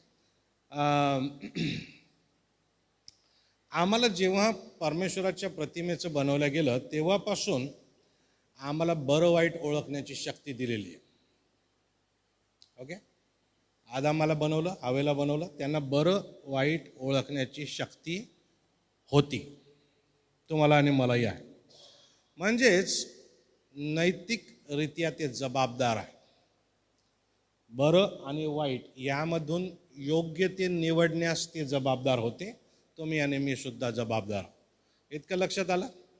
तुम्हाला आणि मला सुद्धा बरं वाईट ओळखण्याची क्षमता आहे. आदामाच्या पापामुळं आदाम भ्रष्ट झाला. त्याने पाप केला, तो भ्रष्ट झाला, त्याची हवा पण भ्रष्ट झाली. ह्या भ्रष्टतेमुळं, ह्या पापामुळं स्वतःच्या शक्तीने किंवा कृतीने, माझ्याकडे लक्ष द्या, स्वतःच्या शक्तीने किंवा स्वतःच्या कृतीने मागे वळून परमेश्वराला हाक मारण्याचं सामर्थ्य त्याच्यात उरलेलं नाही. ओके. पापामुळं स्वतःच्या शक्तीनं किंवा स्वतःच्या कृतीने पापापासून मागे वळून परमेश्वराला हाक मारण्याचं सामर्थ्य त्याच्यात उरलं नाही. परंतु प्रभू येशू ख्रिस्ताच्या द्वारे परमेश्वराची कृपा मानवाला विपुल प्रमाणात प्रदान करण्यात आली. आणि त्या कृपेमध्ये तुम्ही आणि मी मागे फिरून नीतीने जीवन जगू इच्छिणाऱ्या प्रत्येक व्यक्तीला शक्ती मिळते. त्याचा अर्थ असा आहे की ह्या एनेबलिंग ग्रेसने, सक्षम करणाऱ्या कृपेने, ख्रिस्तापासूनच ती कृपा आहे, ती कृपा आली आणि त्या कृपेने आम्हाला देवाकडे वळण्याची इच्छा प्रदान केली, देवाला हाक मारण्याची शक्ती वापस प्रदान केली. पापामुळं आम्ही ती गमावली, कृपेमुळं विशेषतः पूर्वापारची कृपा, पुढे जाणारी कृपा, आगाऊ कृपा, सक्षम करणारी कृपा, त्याला प्रिव्हिनियंट ग्रेस म्हणतो, ही कृपा आम्हाला देवाकडे वळून त्याला हाक मारण्याची शक्ती परत प्रदान करते. ठीक आहे, याच्यावरती बरंच लिखाण उपलब्ध आहे, ते तुम्ही अधिक वाचन करू शकता, अधिक चांगल्या रीतीनं त्याला समजून घेऊ शकता. तुम्हाला याच्याबद्दल प्रश्न असले तर आपण अधिक त्याबद्दल बोलू शकतो. हे आपण आता बोललो. यामुळेच पापक्षमा आणि पापशुद्धीकरता येशू ख्रिस्तावर विश्वास ठेवणे शक्य आहे. या पूर्वापारच्या कृपेमुळेच हे शक्य आहे. त्याच्या नजरेत योग्य आणि त्याला संतुष्ट करणारे काम आमच्या हाताने होऊ शकतात. त्यानं जर आम्हाला सक्षमच केलं नसतं तर आम्ही वळलो नसतो. आम्ही जर वळलो नसतो तर त्याला हाक मारली नसती. त्याला हाक मारली नसती तर त्याच्यावरती विश्वास ठेवता आला नसता. त्याला विश्वास ठेवता नसता आला तर त्याच्या नजरेत योग्य काम करून त्याला संतुष्ट आम्हाला करता आलं नसतं. याला पूर्वापारची कृपा म्हणतो. याला स्वतंत्र इच्छाशक्तीचा सुद्धा सिद्धांत ह्यासाठी म्हणतात कारण ती इच्छाशक्ती जी आहे देवाकडे वळण्याची, ती जी संपली होती ती परमेश्वरानं सक्षम बनवलेली आहे, म्हणून त्याला स्वतंत्र इच्छाशक्तीचा सुद्धा सिद्धांत आपण म्हणतो. फ्री विल डॉक्ट्रिनबद्दल त्याच्यासाठी वाचन करावं लागेल. व्हॉट दॅट इज आणि कसं ते काम करतं वगैरे त्याच्याबद्दल आपल्याला. एखादी व्यक्ती, आता लक्ष द्या, एखादी व्यक्ती तारण पावली म्हणजेच नवा जन्म पावली, इतकंच केवळ नाही तर तिला पवित्रीकरणाचा सुद्धा अनुभव प्राप्त झाला तरी ती कृपेपासून दूर होऊ शकते. ती व्यक्ती कृपेपासून दूर होऊ शकते, ख्रिस्तापासून भटकू शकते. लेटेस्ट उदाहरण काय देता येईल तुम्हाला? हो, रवी जकरियाचं उदाहरण आपल्याला त्याच्यासाठी घेता येईल. आता अनेकांना ते माहीत नाही काय झालेलं आहे, ठीक आहे, अनेकांना कल्पना नाही काय झालं, परंतु रवी जकरियास हे, आता त्यांचं चारित्र्य हनन आपण या ठिकाणी करत नाही आहे, परंतु एक नकारात्मक उदाहरण म्हणून त्यांचा उपयोग आपण या ठिकाणी करत आहोत हे समजून घेण्यासाठी. विश्वविख्यात पंडित ते होते. अपॉलॉजेटिक्स जे आहे त्याच्याबद्दल त्यांच्यासारखा भाष्यकार दुसरा कोणी नव्हता, परंतु अनेक स्त्रियांसोबत त्यांचे अनैतिक संबंध होते हे सिद्ध झालं आणि त्यांच्या कुटुंबाने स्वतः त्याच्यावरती इन्व्हेस्टिगेटिंग कमिटी बसवून त्याची सत्यता पडताळली आणि जागतिकरित्या कबूल केलंय की होय, आमचे वडील, आमचा पती असल्या पापांमध्ये होता. आणि त्यांनी आता हल्ली असं आव्हान केलंय की अशा कोणी स्त्रिया असतील की ज्यांचं शोषण आमच्या वडिलांनी केलं असेल तर त्यांनी निर्भीडपणे समोर येऊन सांगावं. तारण पावलेली व्यक्ती नव्हती काही, होती. पवित्रीकरणाचा अनुभव आलेला नव्हता काही ह्या व्यक्तीला, डेफिनेटली आलेला होता. He was in my opinion very Wesleyan person, परंतु ते कृपेपासून मागे फिरले, कृपेपासून दूर गेले. तुमच्या आणि माझ्या जीवनामध्ये पण आपण छोट्या छोट्या गोष्टींकडे कधी दुर्लक्ष करतो, लहान लहान. पण मला तुम्हाला सांगू द्या, त्या लहान गोष्टीच आमच्या नाशास कारणीभूत होऊ शकतात. काल राजेश सरांसंती बोलत असताना त्यांनी के.पी. पाटील, नाही का, के.बी. पाटील ह्या त्यांच्या एका व्हाईस चान्सलरचं उदाहरण दिलं. त्यांनी भ्रष्टाचार म्हणजे काय याची परिभाषा सांगितली. तुम्ही आणि मी सर्वसाधारणतः भ्रष्टाचाराचा संबंध फक्त पैशांशी लावतो, परंतु त्यांनी त्याची संधी करून सांगितली शब्दाची. भ्रष्टाचार म्हणजे काय? भ्रष्टाचार म्हणजे भ्रष्ट आचार. आमचं आचरण भ्रष्ट असणे याला भ्रष्टाचार म्हणतात. नुसताच पैसा खाल्ला, लाच दिली किंवा लाच घेतली तर भ्रष्टाचार होत नाही. त्यांनी उदाहरणं सुद्धा दिले. के.व्ही. पाटील, तुम्हाला जर माहीत आहे तुम्ही 8 तास काम करावं आणि तुम्ही 4च तास काम करता आणि पूर्ण पगार घेता, तर आम्ही भ्रष्टाचारी आहोत. आम्हाला जर माहीत आहे की आम्हाला एका विशिष्ट ठिकाणी आम्ही 10 वाजता पोहोचलो पाहिजे, पण आम्ही जाणीवपूर्वकरित्या म्हणतो जाऊ 10:30 11ला, ते भ्रष्ट आचरण आहे. आम्ही जर असं म्हणतो की परस्त्रीकडे बघणे सुद्धा पाप आहे, पण ती खूपच सुंदर होती हो, मला टाळताच नाही आलं, मग मी बघतच राहिलो, माझे डोळे बाहेर येतात की काय असं मला वाटू लागलं, भ्रष्टाचार. आणि ते तुम्हाला एक दिवशी व्यभिचार करायला लावेल. त्याला सर्वसाधारण भाषेत डोळे शेकणं म्हणतात.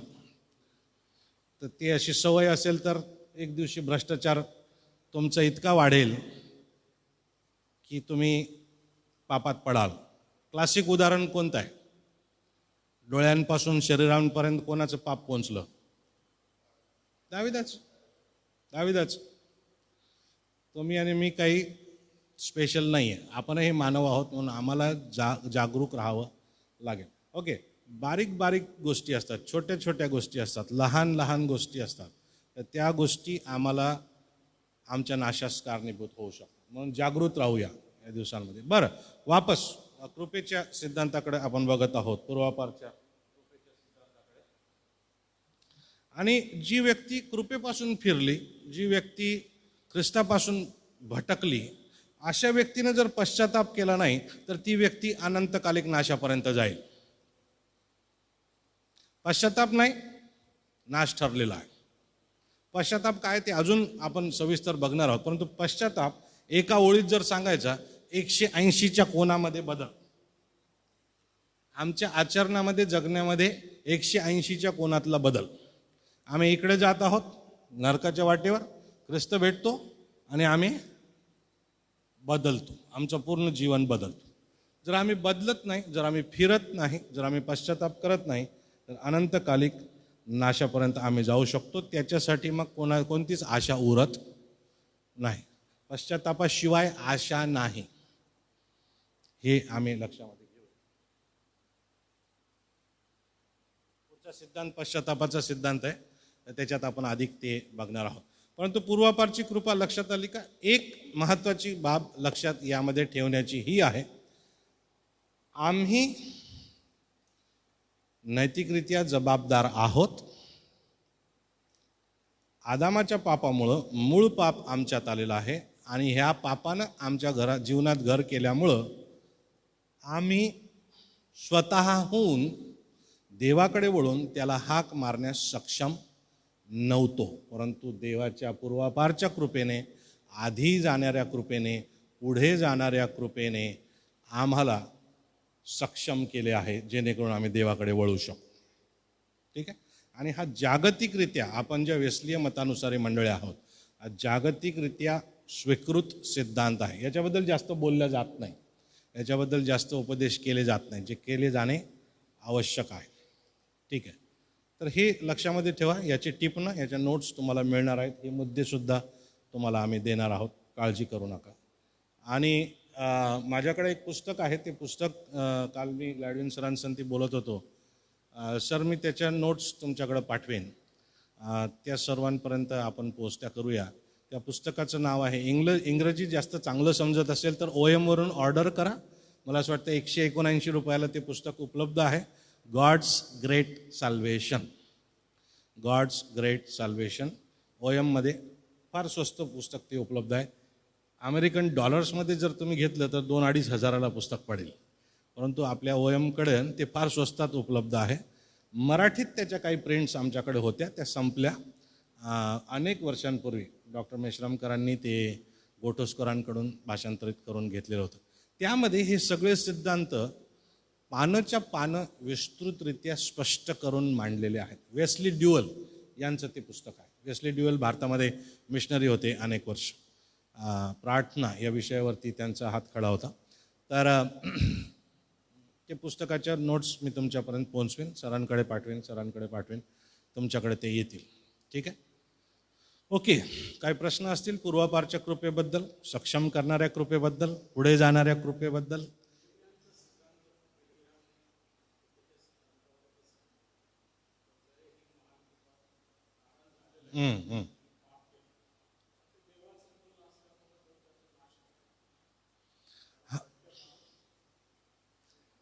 हां, पुन्हा आता मी तुम्हाला काल सांगितल्याप्रमाणे 2 मतप्रणाली आहेत. ठीक आहे. अलायन्स मंडळी आपण जर आहोत तर आपण वेस्लीय मतानुसारी आहोत, हे लक्षात घेऊन चालावं लागेल पारंपरिकरित्या कमीत कमी. परंतु दुसरी एक बाजू आहे जी कॅल्विनीय मतानुसारी आहे. ती काय म्हणेल, एकदा तारण झालं ना मग सगळे काळासाठी तुम्ही तारलेलेच आहात. One saved always saved.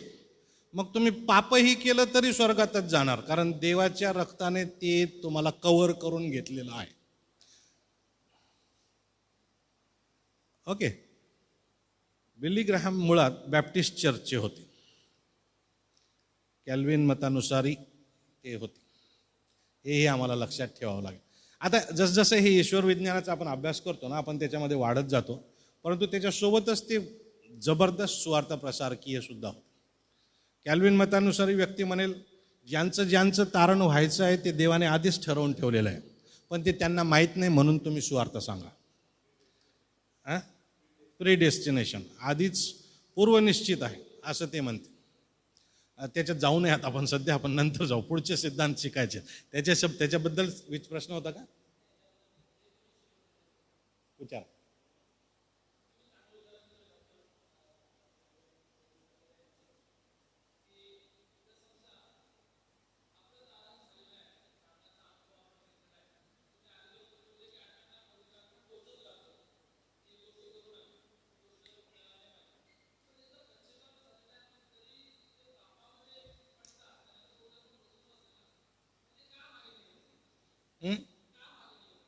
पाप नेहमी स्व इच्छेने केल्या जातं, त्याला देव जबाबदार नाही. लक्षात आलं? दुसरं उत्तर त्याचं हे आहे, मूळ पाप अजून बाजूला न सारल्यामुळे त्याच्याकडे आपण येणार आहे, त्याच्या सिद्धांताकडे आपण येणार. समाधान झालं का थोडंफार? हां,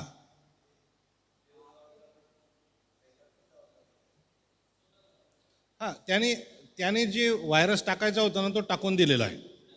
आता सैतानाने मला तसं करायला लावलं हे म्हणत बसून लंगड्या सबाबी देऊन चालणार नाही. आता आम्ही जबाबदार आहोत. सैतानाला दोष देऊन काहीच उपयोग होणार नाही, कारण आदामापासूनचं मूळ पाप आमच्यामध्ये आहे. ते मूळ पाप आम्हाला पाप करायला लावतं. ओके. सैतान येऊन कानात नाही सांगत कर कर कर, तुमचं मनच सांगत असतं. ते मूळ पाप सांगतं तुमच्या मनातलं, कर कर कर, गोड लागतं. ओके. आणि मग आम्ही म्हणतो अरे हो खरंच गोड लागतं. मग पवित्र आत्मा म्हणतो अरे नाही पण मरशील, दे बापा एकदाच करू दे. तरी देव, दुसरी गोष्ट लक्षात घ्या, पवित्र आत्मा टोचणी देतो. पवित्र आत्मा येऊन हात धरणार नाही. दारू पिऊ नको म्हणून हात धरणार नाही, पाप करू नको म्हणून तुम्हाला हात धरणार नाही. अंतकरणाशी बोलेल, आत्म्याशी बोलेल, आणि तुम्हाला त्या टोचणीला सकारात्मक प्रतिसाद द्यावा लागतो. आम्हाला सकारात्मक प्रतिसाद द्यावा लागतो, तेव्हा मी थांबू शकतो, अन्यथा नाही. आणि त्याच्यासाठीच आम्हाला पवित्र आत्म्याचं सामर्थ्य पाहिजे, पवित्र आत्म्याचं नियंत्रण पाहिजे, त्याला हो म्हणायची शक्ती आणि सराव पण पाहिजे. हो, येस.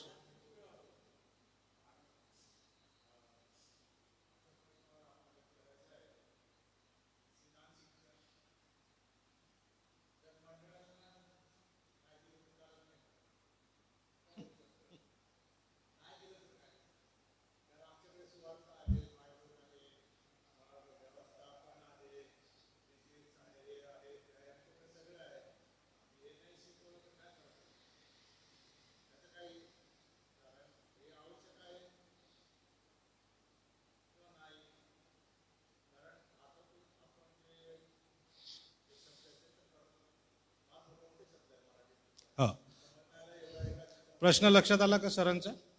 प्रश्न असा आहे की मंडळांना सिद्धांत शिकवले नाही तर चालेल का? आवश्यक आहे का सिद्धांत शिकवणं? आम्ही म्हणतो आम्ही स्वार्थ प्रसार करतो, आम्ही म्हणतो आम्ही उत्तम व्यवस्थापन करतो, आम्ही म्हणतो आम्ही आमचं सगळं रजिस्ट्रेशन ओके आहे, टायटल्स क्लिअर आहेत, प्रॉपर्टीज क्लिअर आहेत, सिद्धांत शिकवणं आवश्यक आहे. त्याचं उत्तर मला असं द्यायला आवडेल, सिद्धांत आहे काय? मला त्याला प्रतिप्रश्न विचारायचा सरांना, मंडळांमध्ये बायबल वाचलं नाही तर चालेल कसं? सिद्धांत काय आहेत? ह्या प्रत्येक विषयावरती पवित्र शास्त्रोक्त तो अभ्यास आहे.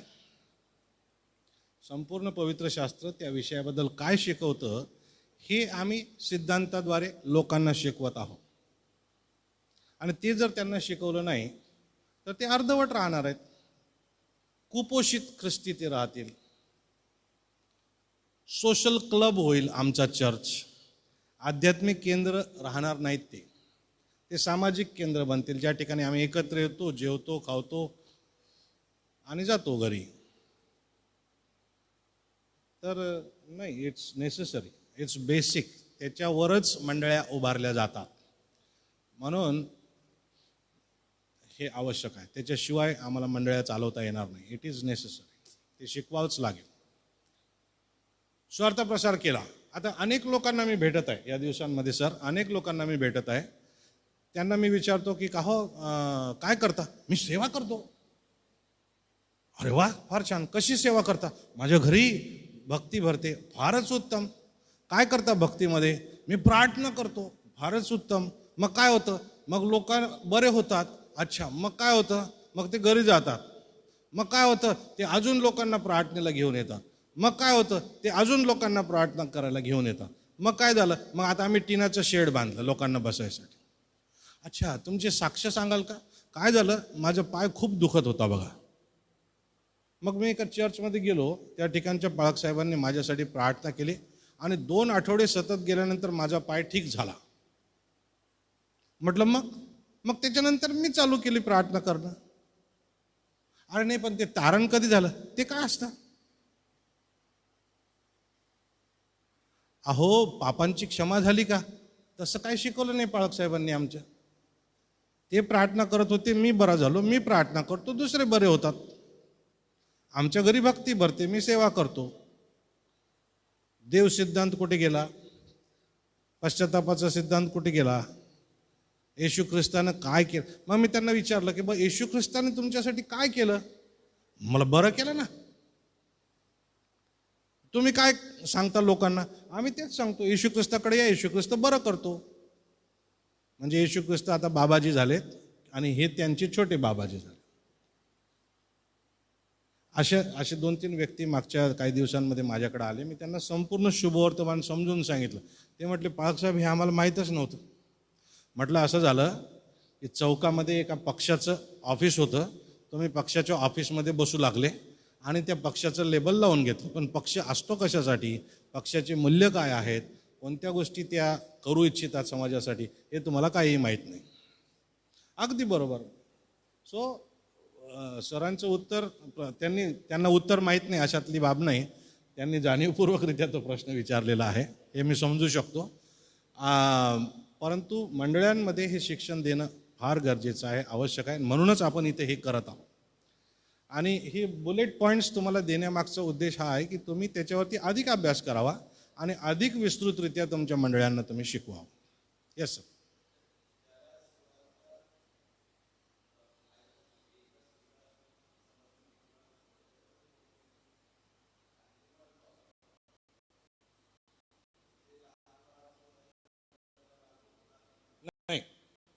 नाही, हे बघा, सर्वजण नैतिकरित्या जबाबदार आहोत. जरी सुवार्ता फॉर्ममध्ये एखाद्या व्यक्तीपर्यंत पोहोचलेली नसेल तरीही त्याला देवबाप अनेक दृष्टिकोनातून खऱ्या देवाकडे वळण्याची संधी देतो. ठीक आहे, त्याला खऱ्या देवाकडे वळण्याची देतो आणि संधीचा त्या उपयोग जर केला नाही, ख्रिस्तापर्यंत तो आला नाही, तर त्याचा अनंतकालिक नाश ठरलेला आहे. ऑटोमॅटिक ते त्याला काही ॲप्लिकेशन होत नाही. पश्चातापाशिवाय प्रायश्चित्ताचं लागूकरण होत नाही. ठीक आहे. काही गोष्टी ब्लॅक अँड व्हाईट आहेत, आम्ही उगीच कलर करून टाकतो त्याला. काही गोष्टी ब्लॅक अँड व्हाईट आहेत, आम्ही उगीच त्याला कलर करून टाकतो आणि मग सगळे रंग बघत बसतो. काही कारण नाही. हे नाही तर हे नाही अशी त्याचे उत्तर आहेत, सरळ सरळ. चहा किती वाजता आहे? 12ला. 15 मिनिट अजून आहेत.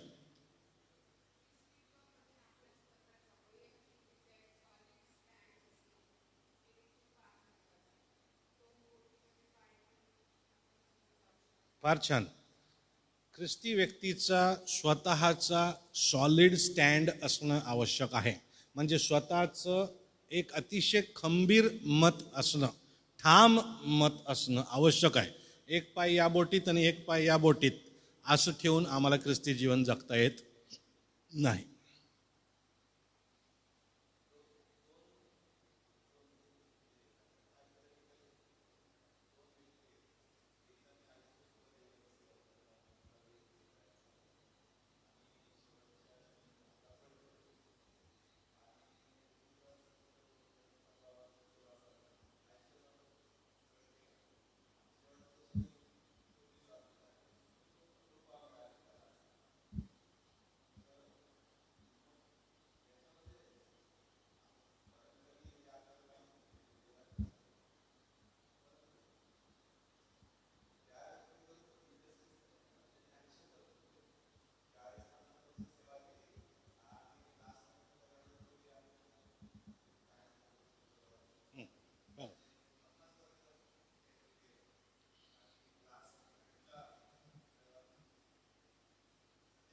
बरोबर. प्रश्न लक्षात आला का तुमच्या? एका व्यक्तीने 50 वर्ष सेवा केली, पापात पडला, पापातच मेला, कुठं जाईल? हॅलो, पश्चाताप केला नाही, पापातच मरण पावला, कुठे जाईल? नक्की? बर. चोर मरणार होता, काही क्षणानंतर येशू ख्रिस्ताकडे बघितलं, अरे हा अपराधी नसताना मरत आहे, विश्वास ठेवला, हा राजा आहे, हा राजाधिकाराने येणार आहे, हा माझी आठवण करू शकतो, याच्यापासून तारण प्राप्त होऊ शकतं. त्याने विनंती केली येशूला, तू राजाधिकाराने येशील तेव्हा माझी आठवण कर. येशू त्याला म्हणाला, तू आज माझ्याबरोबर सुखलोकात असशील. कुठे गेला? ख्रिस्तासोबत गेला. ठीक आहे. 50 वर्ष सेवा केलेल्या व्यक्तीवर अन्याय झाला का? हा प्रश्न आहे सरांचा. कारण अख्खं आयुष्य सेवा केली, मग छोट्या मोठ्या पापांनी तो नरकात जाईल का? लक्षात घ्या, छोटं आणि मोठं पाप असं विभागता येत नाही. पाप हे पापच आहे. ठीक आहे. आणि पश्चातापाशिवाय त्याची क्षमा होत नाही. Yes sir.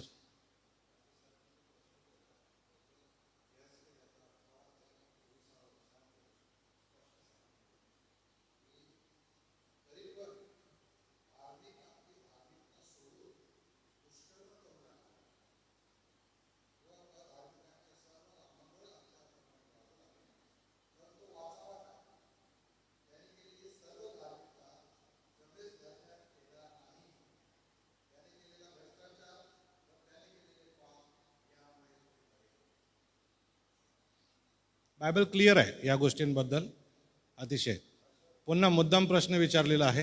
दुसरी गोष्ट अजून एक स्पष्टीकरण देऊ द्या. परंतु त्या प्रश्नातलंच अजून प्रश्न निर्माण झालेला आहे. चोरासारखं शेवटच्या क्षणाची वाट पाहायची का? त्या चोरांसारखं शेवटच्या क्षणाची वाट बघायची का? नाही. आत्ताच संधी आहे. पश्चाताप करण्याची सगळ्यात योग्य वेळ कोणती आहे? आत्ता. कारण एका क्षणानंतर तुम्ही जिवंत राहाल का याची गॅरंटी नाही. आणि त्या पहिल्या प्रश्नाचं उत्तर दुसऱ्या पद्धतीनं जर द्यायचं, माणसावर अन्याय होत नाही, माणूस देवावर अन्याय करतो पश्चाताप न करून. तो देवाला म्हणतो, तुझ्या पुत्राला मारलंस, काय फायदा नाही झाला, मला नको ते. तो देवावर अन्याय आहे माणसाने केलेला. माणसाला प्रत्येक क्षणी संधी देत आहे देवबाप, आत्ताही देत आहे. तुमच्या अवतीभोवती करोनानं थैमान घातल्यानंतरही जर पश्चाताप केला नसेल ना, मग मला असं वाटतं की आशा संपलेली आहे. सर सांगत होते त्यांच्या एका मित्राने रिसर्च केला आणि सांगितलं की जगभरातला करोना व्हायरस जो आहे तो जर गोळा केला वस्तू स्वरूपामध्ये तर तो 2 ग्रॅमसुद्धा भरणार नाही. जगभरातला आता अस्तित्वात असलेला करोना व्हायरस गोळा केला तर तो 2 ग्रॅमसुद्धा भरणार नाही. एका सूक्ष्म न दिसणाऱ्या विषाणूद्वारे लोक मरत आहेत.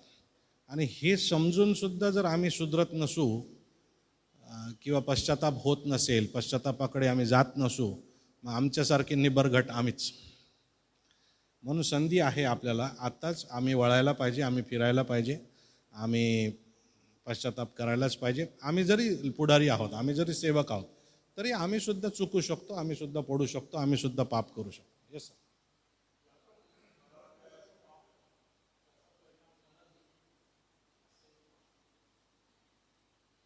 मला माहीत होतं तो प्रश्न येणार आहे. त्या प्रश्नाबद्दल नंतर बोलूया आपण. ठीक आहे, चालेल पाळक साहेब?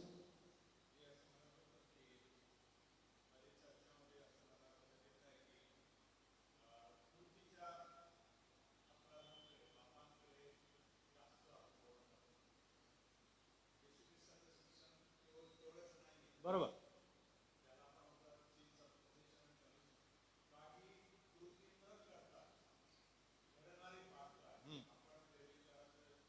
बरोबर. हो हो.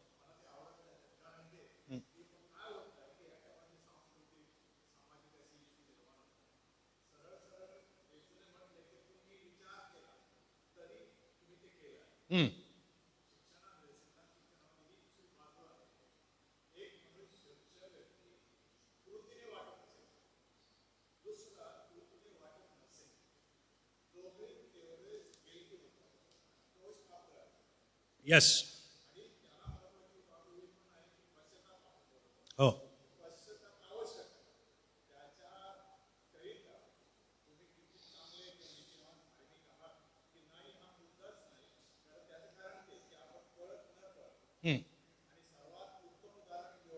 येस.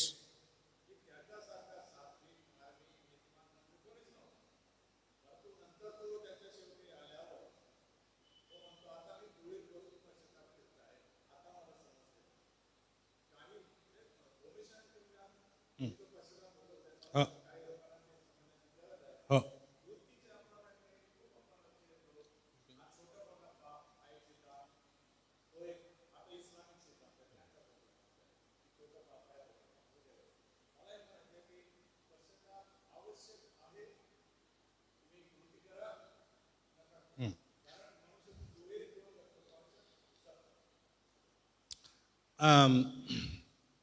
अश्लील चित्रफिती बघण्याची सवय, त्याला पोर्नोग्राफी म्हणतात. ठीक आहे. पण अश्लील विचार करण्याची सवय, त्याला मानसिक अश्लील सवय म्हणू शकतो.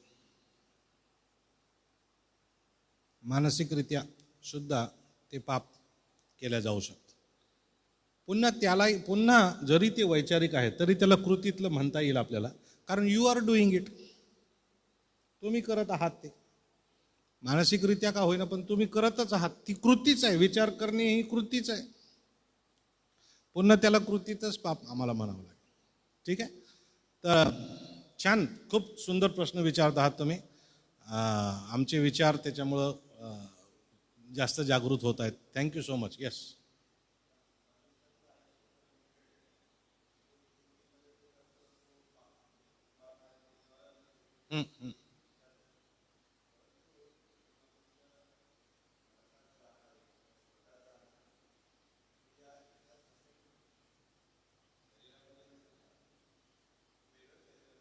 येस. येस.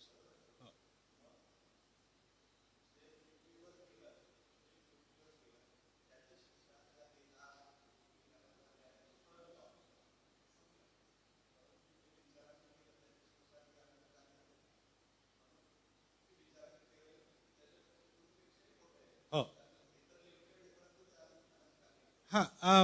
पुन्हा मोठं आणि छोटं म्हणता येणार नाही, पण मला समजते तुम्ही काय म्हणता लाक्षणिक अर्थाने.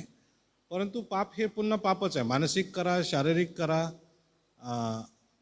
आम्हाला यातना होतील. लाजराची गोष्ट, लाजार भिकाऱ्याची गोष्ट वाचा, ठीक आहे. आणि ती गोष्ट आहे, तो दाखला नाही, तो ते मेजर फरक आहे.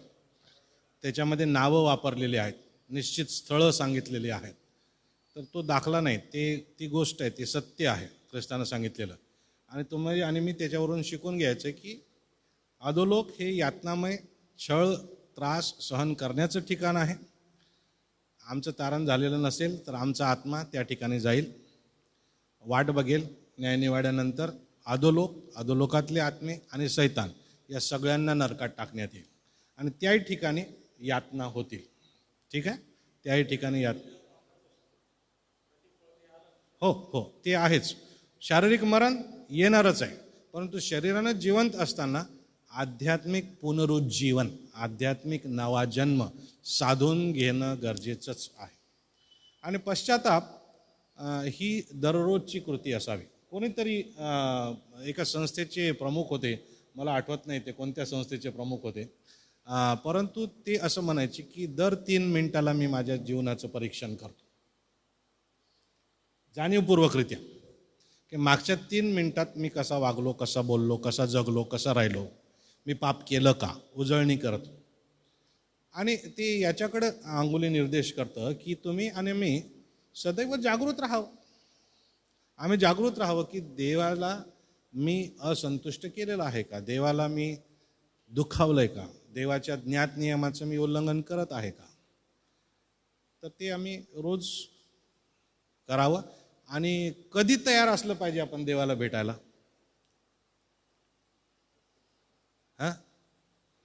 प्रत्येक क्षणी. आम्ही प्रत्येक क्षणी तयार पाहिजे देवबापाला भेटायला, ठीक आहे. आता ह्या पापाच्या सिद्धांतामध्ये तुमच्या ज्या नोट्स तुम्हाला मिळतील ना, त्या नोट्समध्ये काही अजून थोड्या गोष्टींची भर आहे जी मी या ठिकाणी शॉर्ट पॉईंट्समध्ये टाकलेलं नाही. त्याच्यात तुम्हाला अधिक त्याच्याबद्दल काही गोष्टी शिकायला मिळतील. त्याचा तुम्ही अभ्यास अजून करा. Yes sir. Yes yes yes yes yes ते होतच राहणं गरजेचं आहे. रोज तपासणी करावी जीवनाची, रोज चेक पॉईंट करावे. लहान लेकराला आपण शिक्षा करतो की नाही, कशासाठी करतो? दुसऱ्या वेळेस त्याने आठवण ठेवावी की माझे वडील मी असं केलं तर शिक्षा करतात, ठीक आहे. मग तो प्रत्येक वेळेस आमची अपेक्षा ही असते लेकरांकडून की त्याला केलेल्या शिक्षेची त्याला आठवण व्हावी आणि मला तो जी कृती करतो त्याची त्याला जाणीव असावी. म्हणून साधं सिंपल गणित आहे.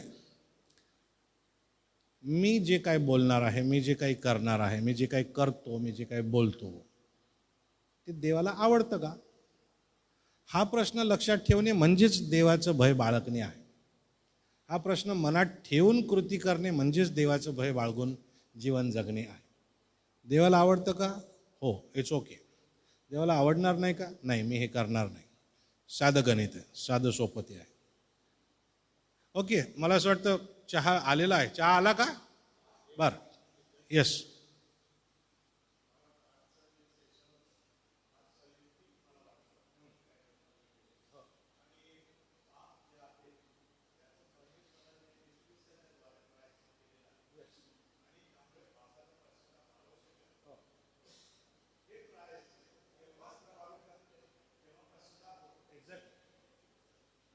Yes yes. आणि आपण त्याच्याबद्दल बोललो. जोपर्यंत पश्चाताप नाही तोपर्यंत प्रायश्चित्त लागू होत नाही. आता आपण चहा पिऊ, नाही तर मला प्रायश्चित्त करावं लागेल.